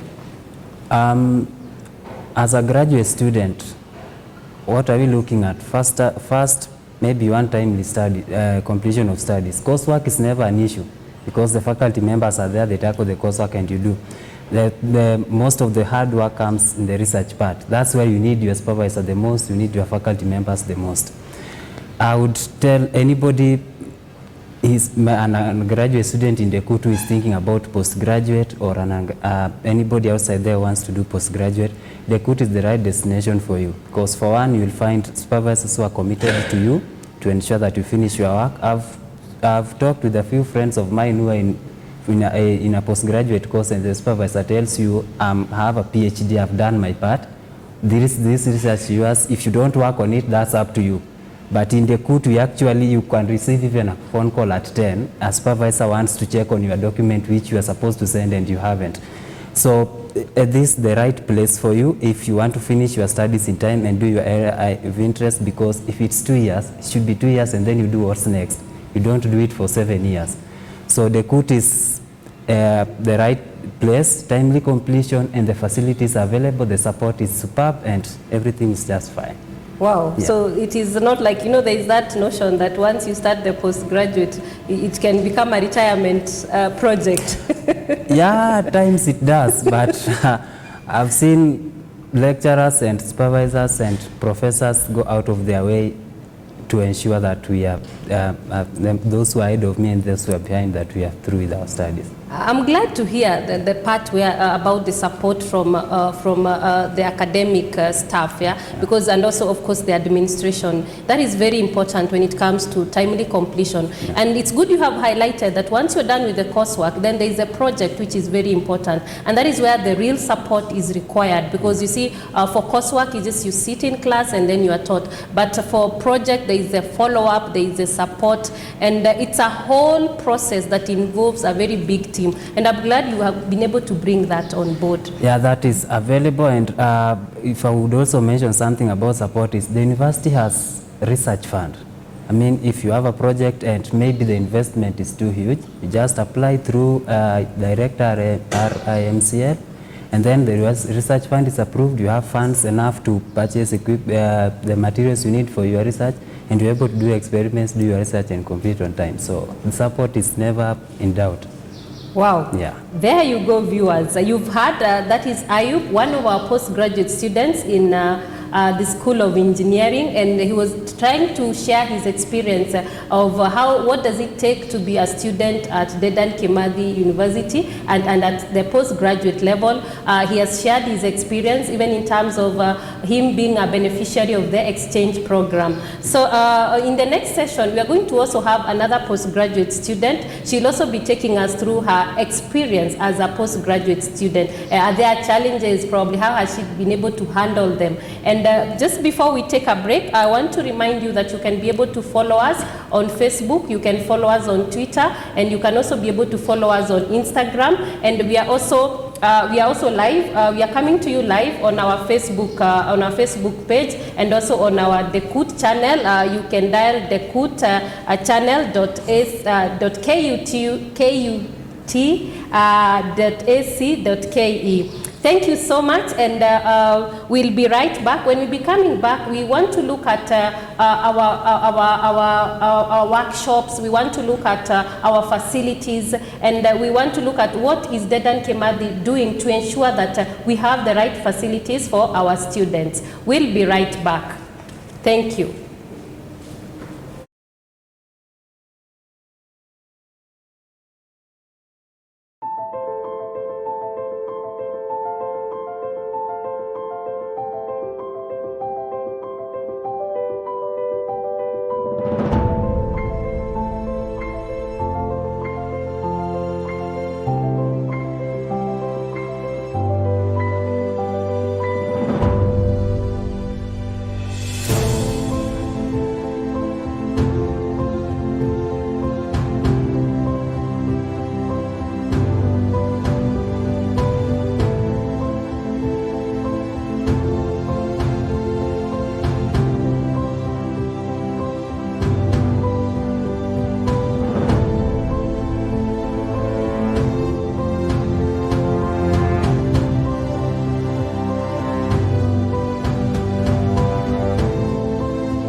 Thank you, viewers.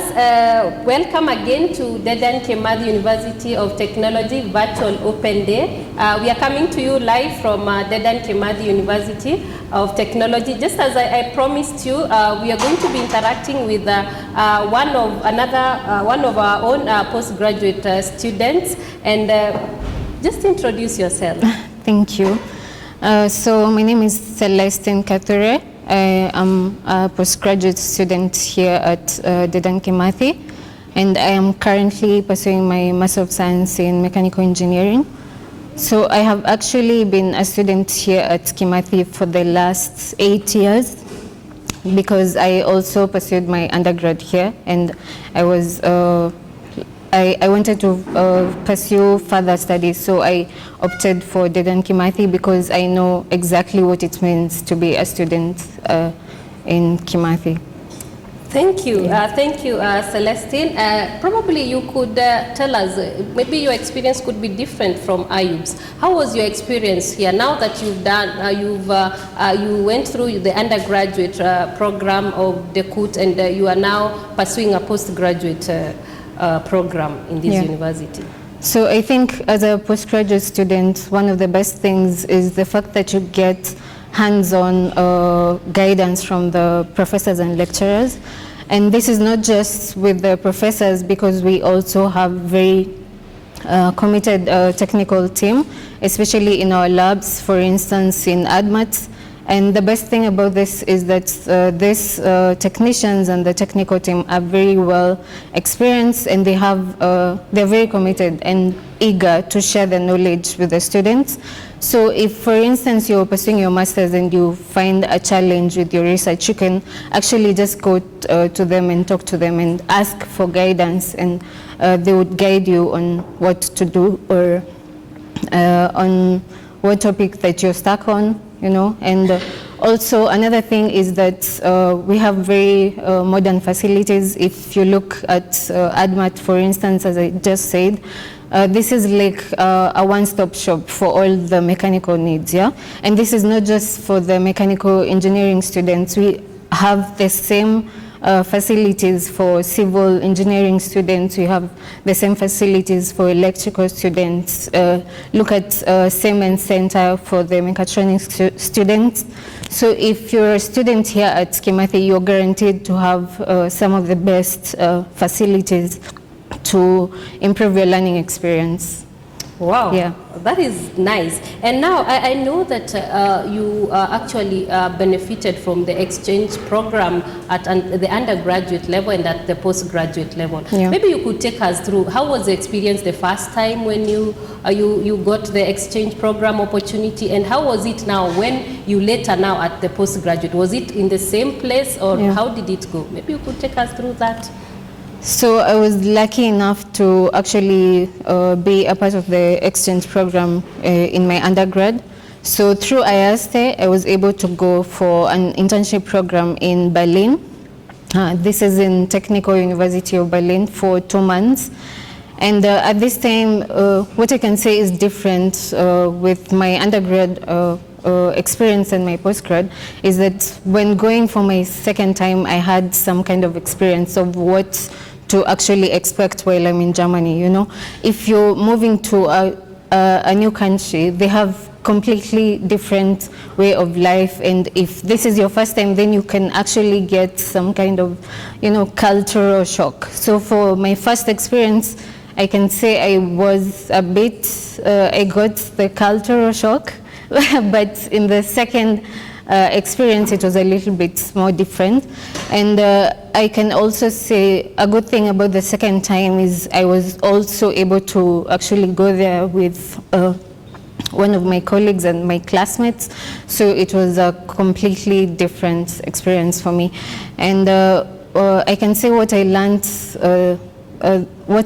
from my experience is that you get to be more independent. You have to find your way through the basic living of this new country. They have a different way, so you have to familiarize yourself with how do I do this, how do I get to school, what do I eat, what do these people eat, and so on. So wow, So there is a lot to learn out there, apart from now the academics. Yeah. The life skills come in handy. Yeah, of course, the main focus is your academics, but other than this, you also have to experience the different things that the different countries have to offer, apart from the academics. Yeah. Wow. So maybe you could take us through your where are you currently in terms of the exchange program? Are you still going there, or are you done with the exchange? How far are you when it comes to now your postgraduate program? So currently I have already finished my coursework, and I went for the exchange program to do my master's research. So I can say, just like my fellow classmate who just talked a few minutes ago, that I believe I am almost done, because hopefully I get to graduate in December. So we might be doing some nyamchom in December. Obviously, but hopefully if I get a chance to then pursue my PhD, then I know that DeKUT has still programs for students to go for this exchange program. So I might be lucky again to go to a different country. Lucky the third time. Yes. Yes. That is interesting, yeah? So to you, if I would ask, when you look at the whole exchange program, starting from undergraduate to postgraduate, what is that one thing that you have learned? I think one of the main things that I've learned is that if you're going into your postgraduate program, you might feel a little bit intimidated, especially if you listen to what people out there are like. Masters is really hard, people are taking so many years to finish this. But if you're determined and if you put all your efforts into this, then definitely it's going to be easier for you. And obviously everything that you do, if it's your first time doing something, it will obviously be intimidating, but you just have to be more open-minded about it, and everything will work out for you.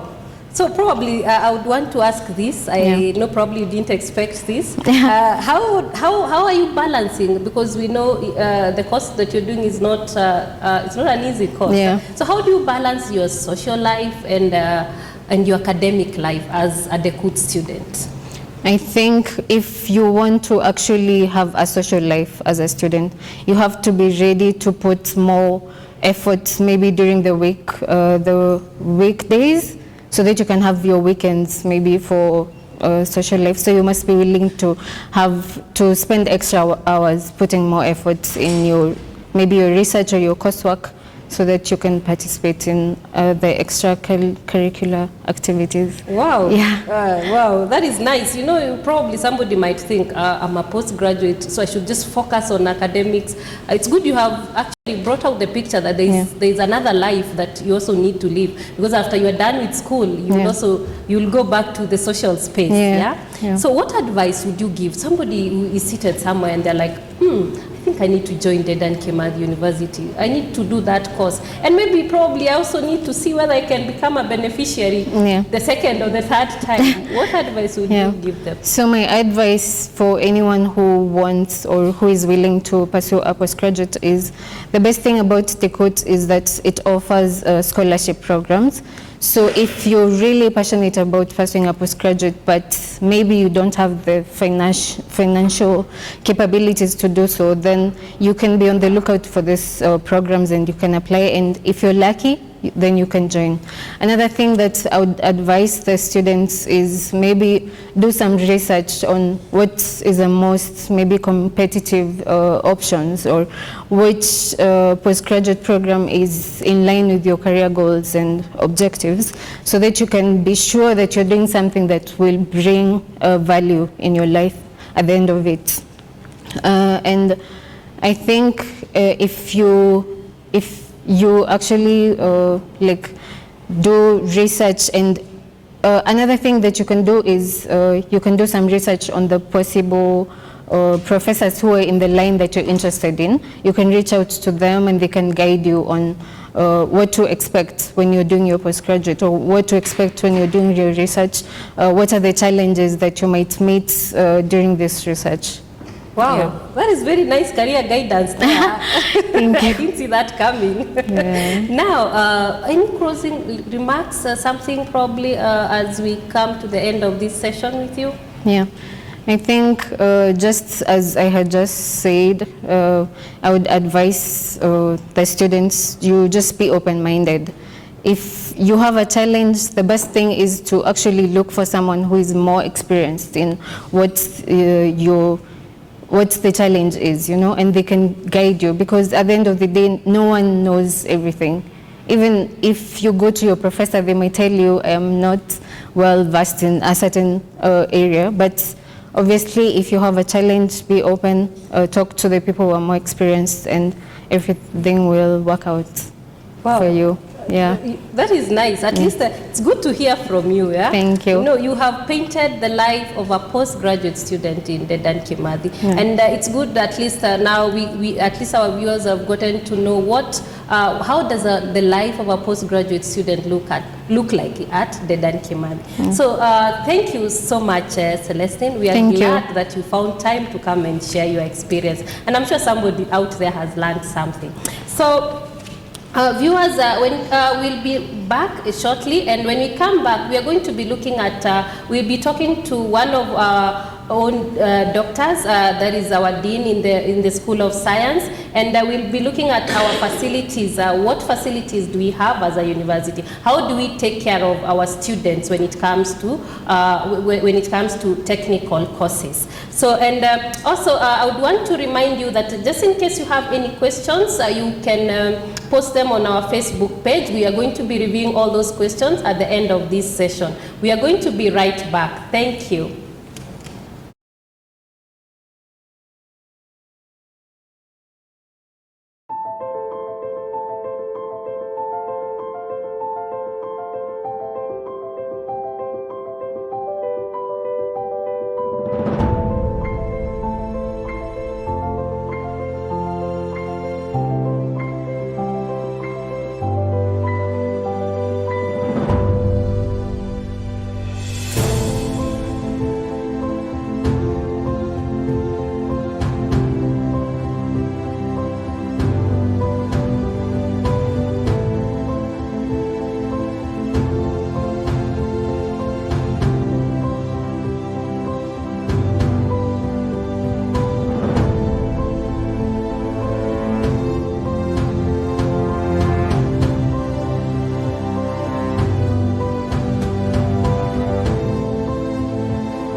Welcome back, our viewers. We are still here at Dedan Kimathi University of Technology, where we are getting more information from our faculty members, from our students, so that we are informed people who will make informed decisions. And with me, I'm with the Dean, School of Science. Welcome, Dr. and kindly introduce yourself. Thank you, Jane. My name is Dr. Douglas Onyancha. I'm the Dean, School of Science. I am a chemist. I'm a senior lecturer in the Department of Chemistry. And in the School of Science, we have a number of programs, and these programs are market-driven and in line with the Vision 20 of our country. I would just briefly mention some of the programs we have in our school. That is Actuarial Science, Bachelor of Science in Actuarial Science, Bachelor of Science in Industrial Chemistry, Bachelor of Science in Leather Technology, Bachelor of Science in Polymer Science, and Bachelor of Science in Mathematics and Modeling. Actually, I would focus much more on the emerging courses. I would call them emerging because these are more industry-driven courses. And in that case, we have Bachelor of Science in Leather Technology, Bachelor of Science in Polymer Science, and Bachelor of Science in Mathematics and Modeling. When you look at our country, the country's Vision 2030 is to industrialize by the year 2030. And as a university, we wanted to play a big role in aiding the country in industrialization, and we figured out a number of causes that can drive the country to industrialization. One of them is leather technology. A number of people, when you hear about leather, what you know is ngozi, but actually leather as a science and technology component. For example, leather is a material that has been used over years and is one of the most traded commodity in this world. And our country has been exporting raw hides without value addition. So as a university, we decided that we need to add value addition so that the farmers, the country can benefit from the leather business. So that's how we introduced this course for leather technology, where students learn the full value chain of value addition, from processing to making finished product like shoe, leather jacket, leather bags, which you find a number of them are imported and very, very expensive. So instead of exporting the income to other countries like Italy, India, and all that, we want our students to get the skills, to get the knowledge from processing the raw hide and making those finished products. The good thing with this course is that it's labor intensive and it is ready to create a job. Once a student goes through the course, the one thing is that he can create a job by starting his own business, because it is hands-on skills they gain during the training, and in that case they can employ other people. Secondly, there are so many industries in Kenya dealing in leather business, so they can also get a chance to practice in those companies or in those industries and also get a job.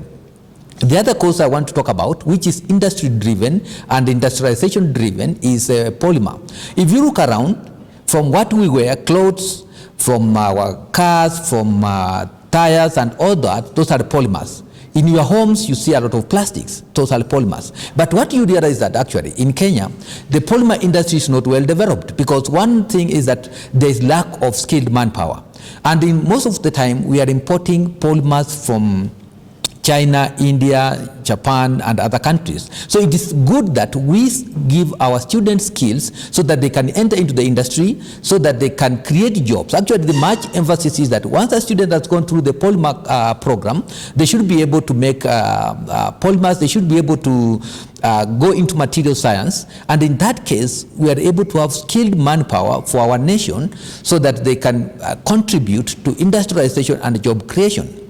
The last program is mathematics and modeling. Actually, many people do not see the application of mathematics in real-life problem solving. Modeling, or taking, for example, our population, you have to know in the next 5 years, at this rate of population growth, how many people would I have? How many hospitals would I need? How many trained doctors would I need? So in solving those problems, you may need a mathematical model. For example, we had COVID the other day.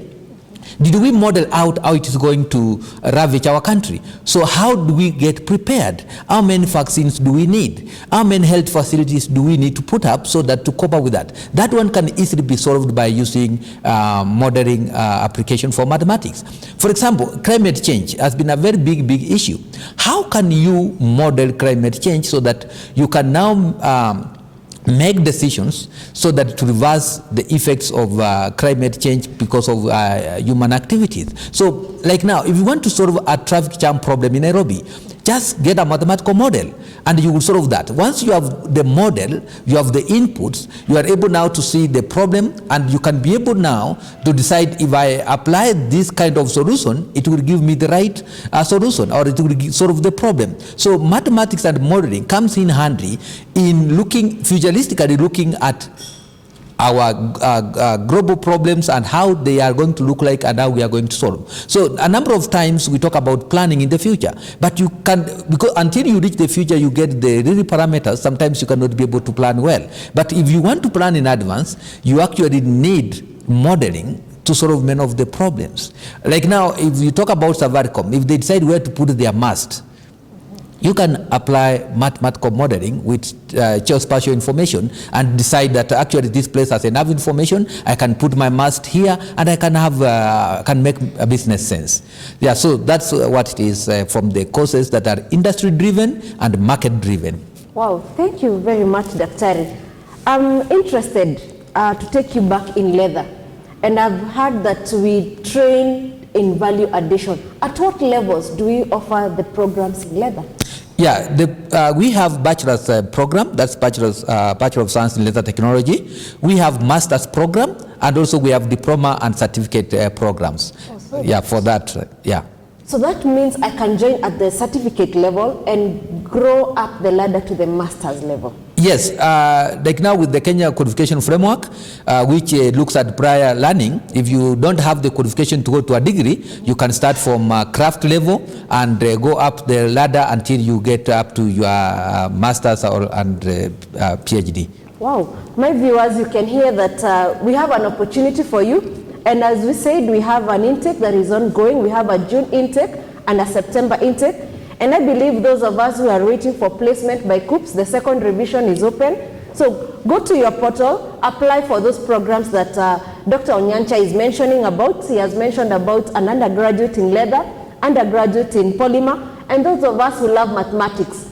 We have a course in mathematics, and that is mathematics modeling. Now, coming back to you, Daktari, and I believe these programs are very much practical. How does the university cater for the practical part of it for these programs? Yeah, thank you, Winnie. The university has heavily invested in laboratory equipment. That's state-of-the-art laboratories with well-equipped spaces where students can practice what they learn in theory. And of course, as you know, science is actually much practical. So most of the course component is a practical component where students spend most of their time after class or after lectures. They have to go to the lab to practice what they have learned. So through the government support, the university has a number of laboratories to support the student in their learning. On the other hand, we have a partnership with industry where students can visit. For example, if it's a tannery, if it's a footwear manufacturing facility, we send our student or we take them to Pata, to Sagana tanneries, and many other factories where they can learn one or two things here during their course of time. And then also there is attachment, which is mandatory. And during attachment, they have longer period to stay in a given facility, in a manufacturing facility, to learn more things. Oh, thank you, Daktari, for that. I believe you're not an isolated school. And with that, I mean you work hand in hand with other deans, other directors of other institutes. Kindly, you can mention to us some programs that you relate so much with. I believe nursing comes in handy. You can mention to us the programs that they offer in the Faculty of Nursing.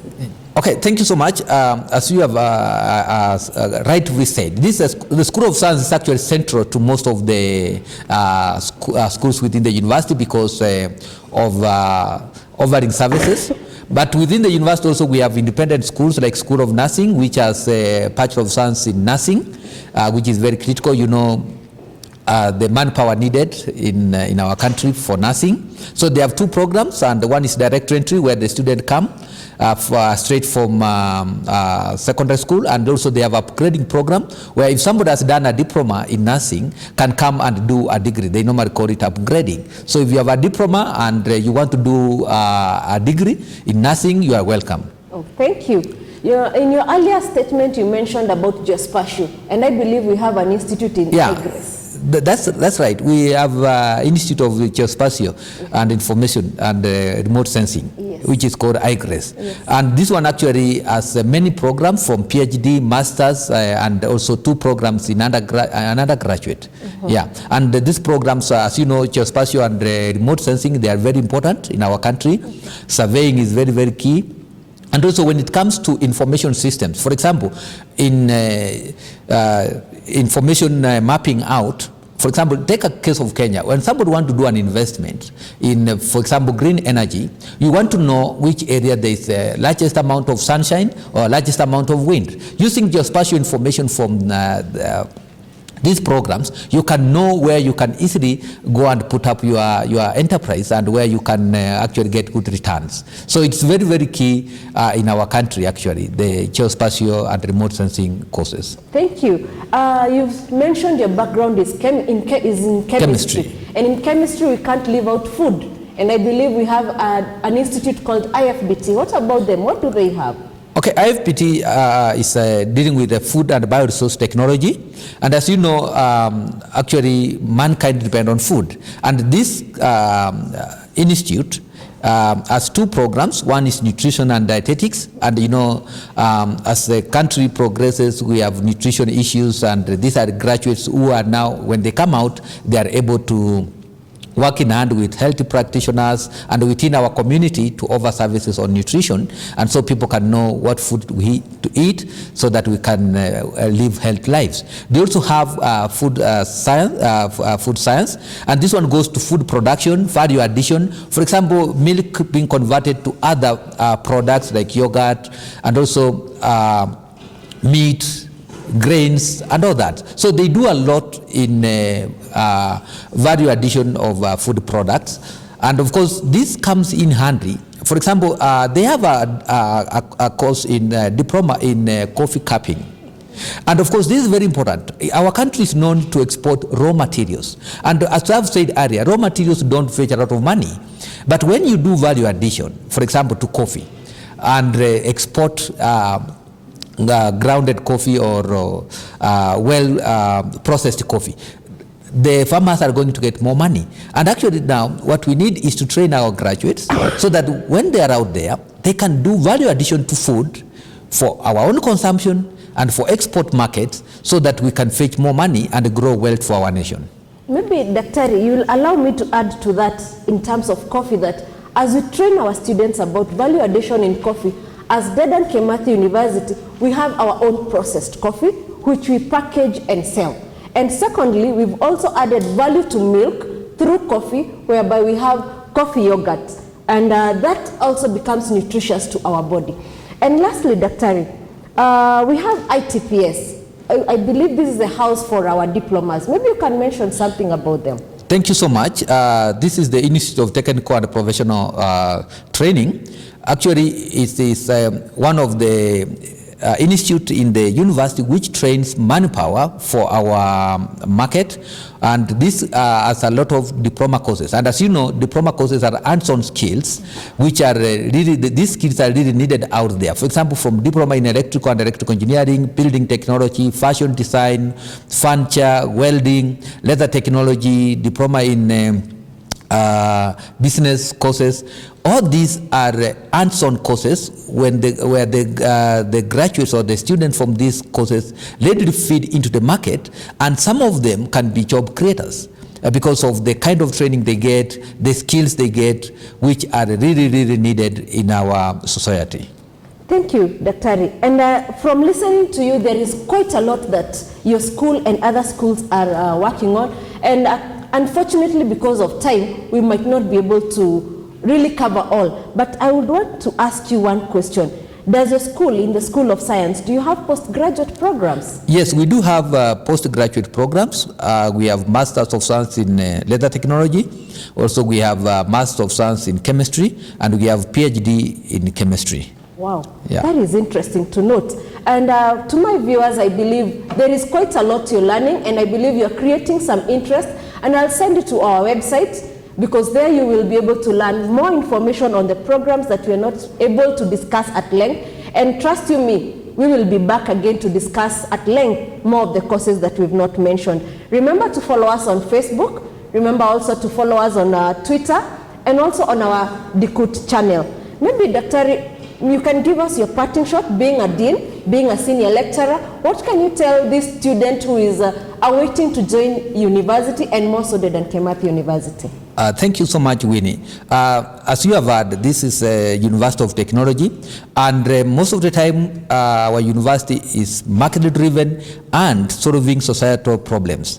So most of the time, whatever we teach, if you are ready to solve societal problem, you are welcome to DeKUT, and we have good learning environment.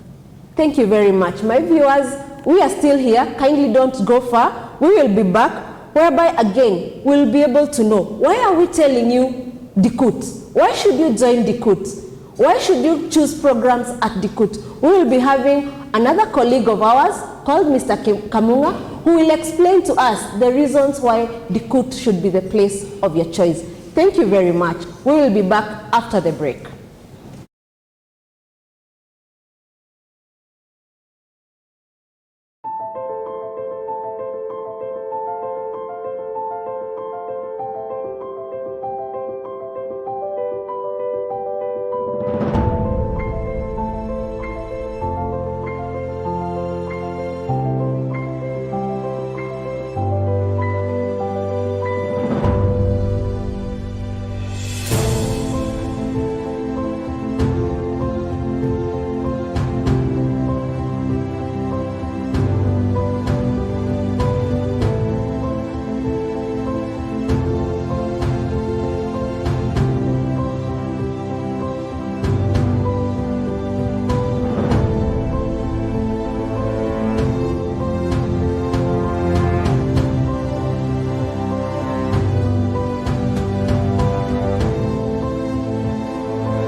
Welcome back, viewers. And as we promised you, we had an exciting program for you, and we are almost coming to the end. And at this point, I want to inform you that we are at the point where we want to talk about the Dedan Kimathi University. Why DeKUT? And together with me is my colleague, Mr. Kamunga. Karibu sana. Maybe you could introduce yourself. Thank you very much. My name is John Irongo Kamunga. I'm an assistant lecturer in the School of Business. I teach accounting, but I am very proud to be invited to this marketing event where we have a virtual open day. And I want to say to our viewers, thank you very much for finding time to join us. And we really look forward to answering your questions. Thank you.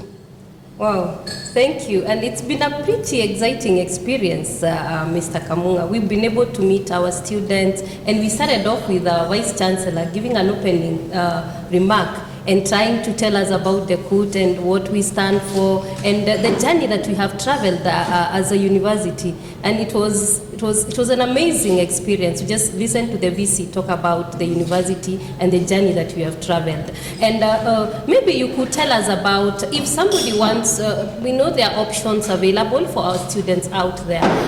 Why would somebody go for DeKUT and not any other institution? Thank you very much for that question. Again, since 9 or the time we started, along the way, different speakers have mentioned some of the reasons why you should think seriously about joining DeKUT. But I just want to highlight them in 9 points. And I want to start with the first one. We are talking about early and timely completion of your studies. DeKUT prides itself as a public university that is the first one to admit fresh KCSE graduates, and also the first one to graduate them. For instance, the students who just did their Form 4 the other day, we can rest assured that those joining DeKUT will be the first one for public universities, and they will also be the first ones to complete. And this is an issue of valuing time. We really don't have time to waste, so we only compete, as it were, with the private establishments. The other one, of course, is what was mentioned by the predecessor, my predecessor, that is Dr. Onyancha, that our programs are highly competitive because they are also market-driven. They align to the Vision 2030. We also involve a lot of stakeholders when designing our programs. And therefore, those that come to do our programs are highly marketable.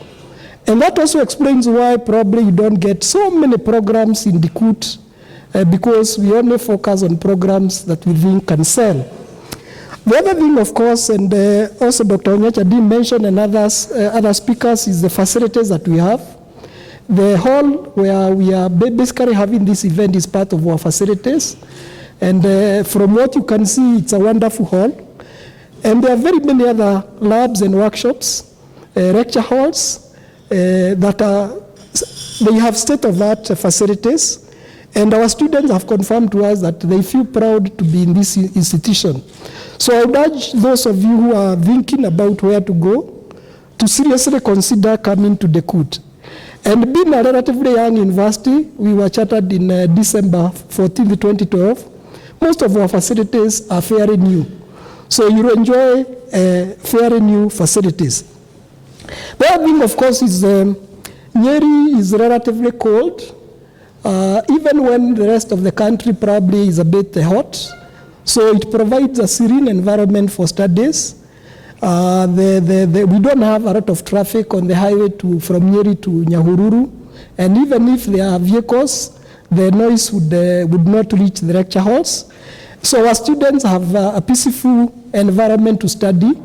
We have very nice grounds, and we have facilities like seats where students can sit down and do some discussions, group works in the field.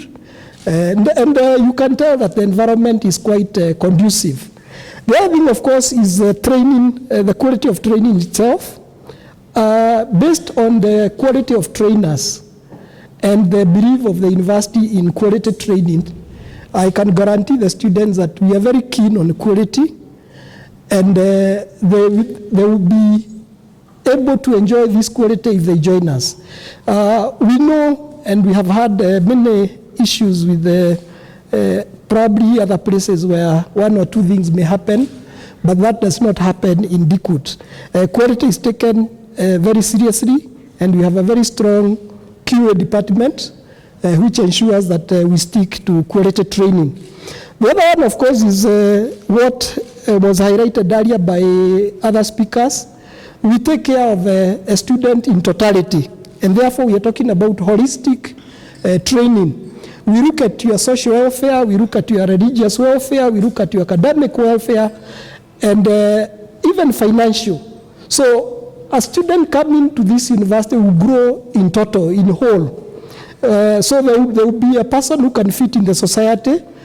So we don't just focus on one area, we focus on all aspects that can help the student be the kind of a person the Kenya wants.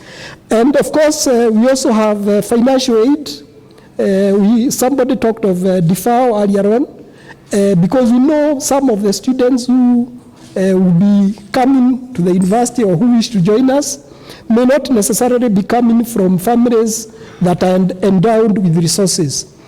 And we don't want them to lose out because they are qualified, they are good students.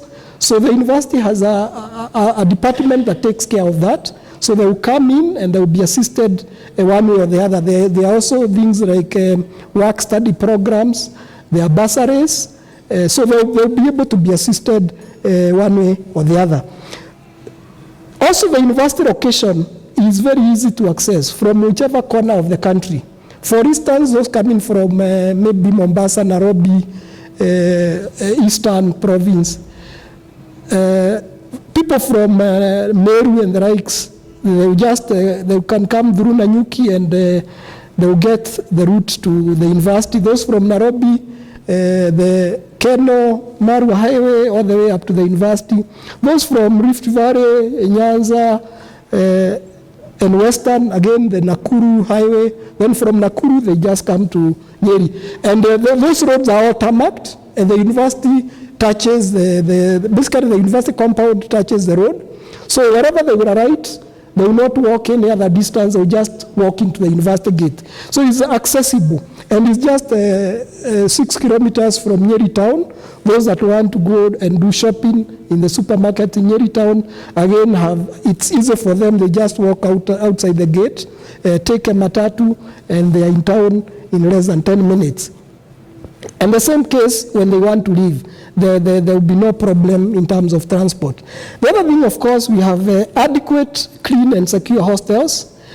And the idea here about being adequate is that we do not accommodate all our students internally, but we have negotiated with the private investors who have put adequate quality hostels surrounding the university.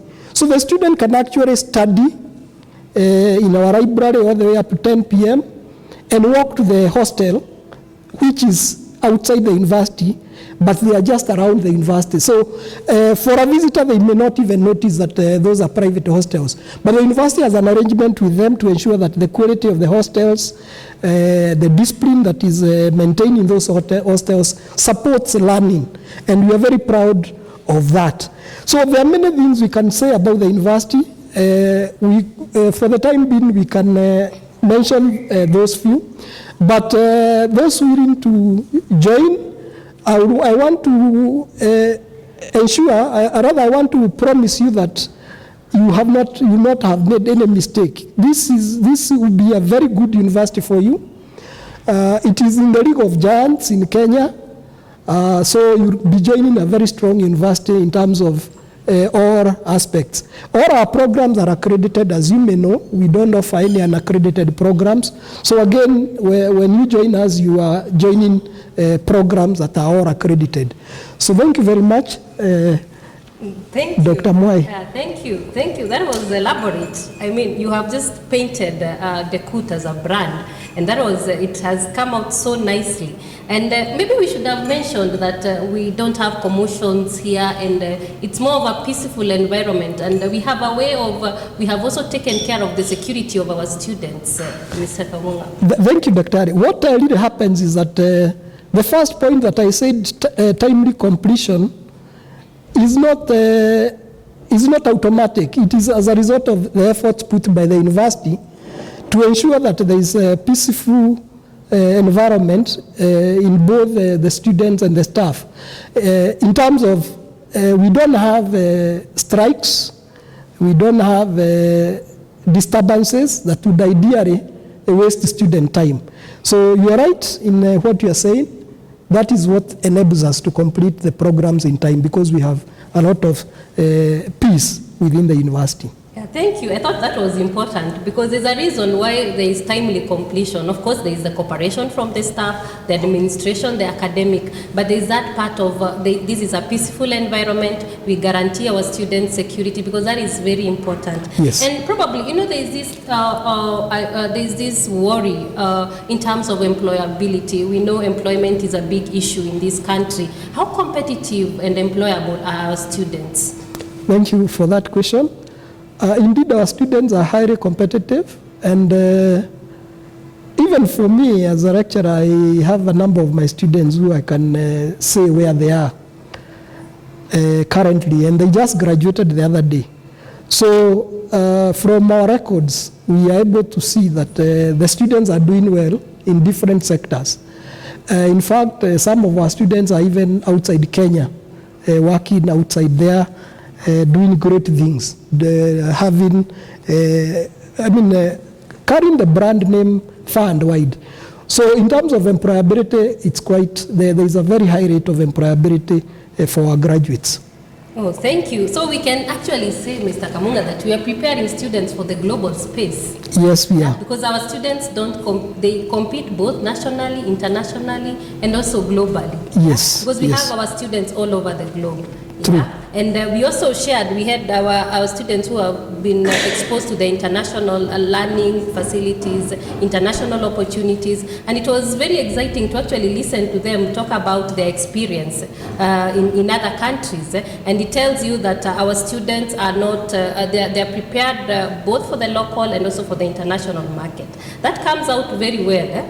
So maybe we could, I think that's something that we need to also look at. When it comes to career guidance, how are we doing it as a university? Because I know that is very important. Because sometimes when the students come in and they've done, maybe they are done with their undergraduate, they don't know which direction to take. How is our career office helping us? And also you can also combine that with the alumni. Yeah? How do we have a way of networking with our alumni? Or once somebody graduates, they just leave and that is it?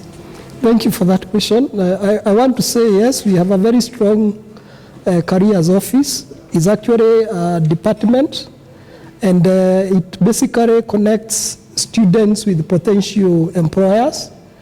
And they are doing a lot. They have even had several seminars about how you basically place yourself. And they are going on trying to get more and more employers to have DeKUT as a place of choice in terms of their recruitment. Having said that, we also have a very strong alumni association, which also helps those graduating in terms of placement out there, because they also have, there are things they do on their own that also promote the brand and therefore help those graduating get jobs faster than probably it would be if the alumni was not as active. Thank you. Thank you. So what we are saying is that once you join DeKUT, you become part of this family for good, because once you leave again, you become part of the alumni. And yes. We have our network of alumni. And that is pretty good because it means that you carry our name out there, and at the same time, you become part of our network. And that is very exciting, especially if somebody is joining this institution. They know that once you join the DeKUT family, you become part of this family for super long. Yes. It's a lifetime thing. Yes. Thank you. So thank you, viewers. We've been coming to you live from Dedan Kimathi University of Technology, and this is our open virtual day. And we are glad you've stayed with us for that long. We are almost coming to the end, where we are going to have the Q&A session. And before that, I would encourage you to also visit our website. We have an intake in June and another intake in September. Just go to our website, check out for our exciting programs, and become part of this DeKUT family. Thank you. So in the next session now, we're going to do the Q&A. We will look at a few questions that you've been able to post on our Facebook page and also on our meeting link. So Mr. Kamunga, if you don't mind, we can have the Q&A with you? Yes, no problem. Thank you. Okay. So, and allow me to have you answer the few questions that our viewers have an interest in. Okay. Maybe before we go there, what is your closing remark? Well, my closing remark is that DeKUT is a place to be. Let them not gamble. Let them settle for DeKUT. If you are not able to join us under KUPS, you can also join us as a self-sponsored student. Thank you. Thank you. And maybe we should have told them that we also have certificate. So probably somebody is thinking, oh, maybe I need to have a B, I need to have a C+, and for me to join Dedan Kimathi. Yes, we also have certificate and diploma programs, and they can access the whole list of these programs on our website. Again, these are very, very competitive programs, and we encourage those that probably may not qualify to do degree level training to consider joining those programs. Oh, thank you so much. So I'll take you, there are a few questions here. There is a question from Kerox who is asking, how much is tuition fee for Bachelor of IT when somebody is a government-sponsored student?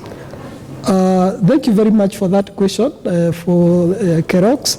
Normally for government-sponsored students, the fee is very low, and though the figures are available on different platforms, normally the normal fee, the tuition fee has been around 20,000, 17,000, 20,000 there, but this is subject to review. And this is the fee per semester. So basically, in a year, normally government-sponsored students will be paying something roughly 40,000. But this, again, are things that are subject to review. They should not assume that it will always remain that way. For self-sponsored is much higher because then you are taking care of all the costs. The government is not paying anything for you. But the fees are competitive. We are basically affordable. We take care of all Kenyans. Oh, okay. We take care of all Kenyans. Oh, yes. That is nice. So there's Eric Omagwa is asking, I would like to pursue a degree in fashion design. Is this available?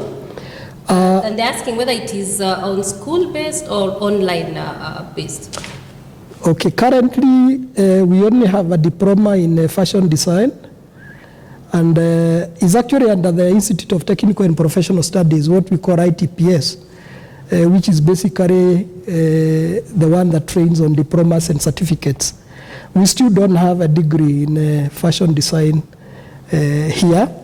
If he wants to pursue that degree training level, then he may have to consider probably other institutions. But we also have other programs that he or she may find it convenient to do.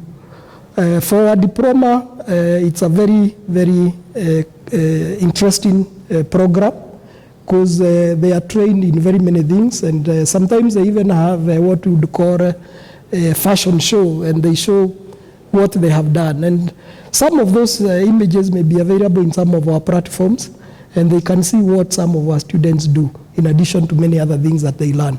Okay, so we are sending them to our social platform to check the same? Correct. Oh, There's a lot of information about the university. Thank you. So we have Langat who is asking an interesting question. Do you offer a diploma course related to physics technology? Not exactly the way he has put it, but I know in another question, probably on postgraduate diplomas, we have a postgraduate diploma in Geothermal, and that relates to that area. But we do not have a diploma that basically is in that area other than Geothermal, which is a postgraduate diploma, is not a diploma per se. Thank you. Oh, thank you. There's this question, Mr. Kamonga. I don't know whether we can, I think Dr. Onyancha was able to answer it. It's coming from Helen Kipkrui. She's asking, what does a course in leather entail? Thank you very much for that question. I think leather is an interesting area to talk about. First, I would want to echo what Dr. Onyancha said, that leather is a multi-billion sector, and is a sector that can employ very many people. But what has been happening in the country is that we have been importing most of the leather products, starting with the ladies' bags, the leather jackets, belts, and the shoes. So when we talk about leather, we are talking about the training about leather in totality, in terms of how you transform skins and hides into quality leather for purposes of making products that can sell internationally. And some of our graduates have done wonderful things. Again, there is some of the images are available from our social media platform of some of the products made by our students. So we train you to basically understand the science of leather. How do you transform skins and hides into quality leather? And then how do you design quality products? We do not train you to be a cobbler. So don't imagine that you're coming to be repairing shoes in the university. No, we are training you to make quality products that have a ready market and they can sell at a very high price, and also creating employment for our local people. Thank you. Thank you. It's good you have brought out that. And just to add, I may have forgotten, they can train at both diploma and degree level. So there is leather training at both diploma and degree level. And these are areas where, even based on our Vision 2030, we are clear that there will be very many opportunities in that area. And I would want to encourage the participants and the other viewers to seriously consider leather training, because these are where the jobs are going forward. Oh, thank you. There's a question here from Meshak. He's requested that we talk about engineering in building and construction and the requirements. Meshak, I'm not quite clear whether your question is talking about BSc in civil engineering, because the Bachelor of Science in Civil Engineering basically deals with the matters like construction of buildings, bridges, airports, sewage systems, dams. So I'm not sure whether that is what you are saying, or you are looking at building construction training per se. And for us as a university, we have both BSc in civil engineering, where you are trained to be an engineer, to design those kind of structures, buildings, roads, harbors, airports, dams, and sewage systems. We have that at the BSc engineering. But we also have a Bachelor of Science in building construction, where you specialize in building construction alone. Though you do a bit of other courses, just like the other engineers, but you are mainly in building construction. Again, if you visit our website, you shall see both courses and what they require, and you can give it a trial, whichever is your area of interest. Oh, thank you. And finally, there's a question from James. He's asking, what are some of the postgraduate diploma courses that are offered at DeKUT? As I had said earlier, we have a postgraduate diploma in Geothermal. I want to emphasize that we are the only university in this region offering that kind of training. Nobody else offers training in geothermal. In addition to that, I also want to say that we have a postgraduate diploma in technical and vocational education. And this is a program that is really, it has really appealed to many technical teachers who may not be having pedagogical skills. And just to emphasize, the postgraduate diploma in technical and vocational education is actually designed to allow you to study from wherever you are.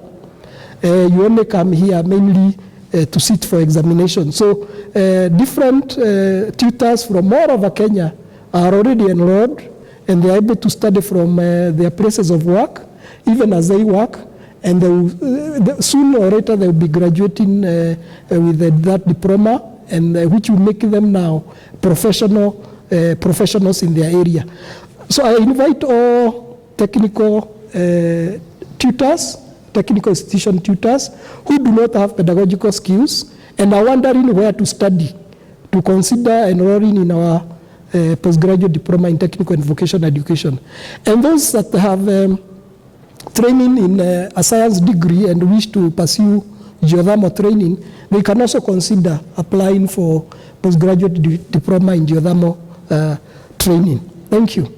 Thank you. And you know what, Mr. Kamunga? Yes. You are the last person. We've come to the end of this program, and it's been pretty exciting. It has been an action-packed program, and viewers, we are glad that you're still with us.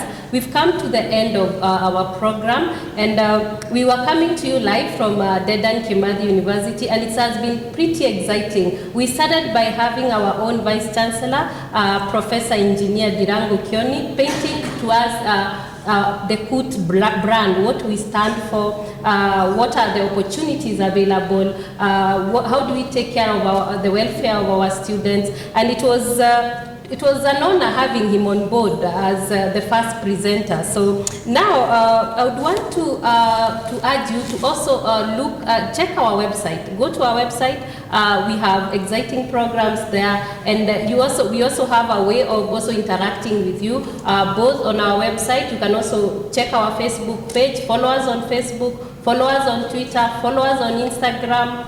And I also want to highlight that we have an intake ongoing for the June. We have a June intake ongoing. We also have an intake ongoing for December. So don't forget to also check that on our website. So I also want to thank you as our viewers for staying with us for that long. And it's been an exciting moment coming to you live from Dedan Kimathi University. And allow me to also thank the technical team, the technical team that was on board for supporting this event. And my closing remark is that we are going to be back with more of these interactions, where you're going to be interacting with our students and staff, and of course the entire DeKUT fraternity. Thank you so much, and goodbye. Bye.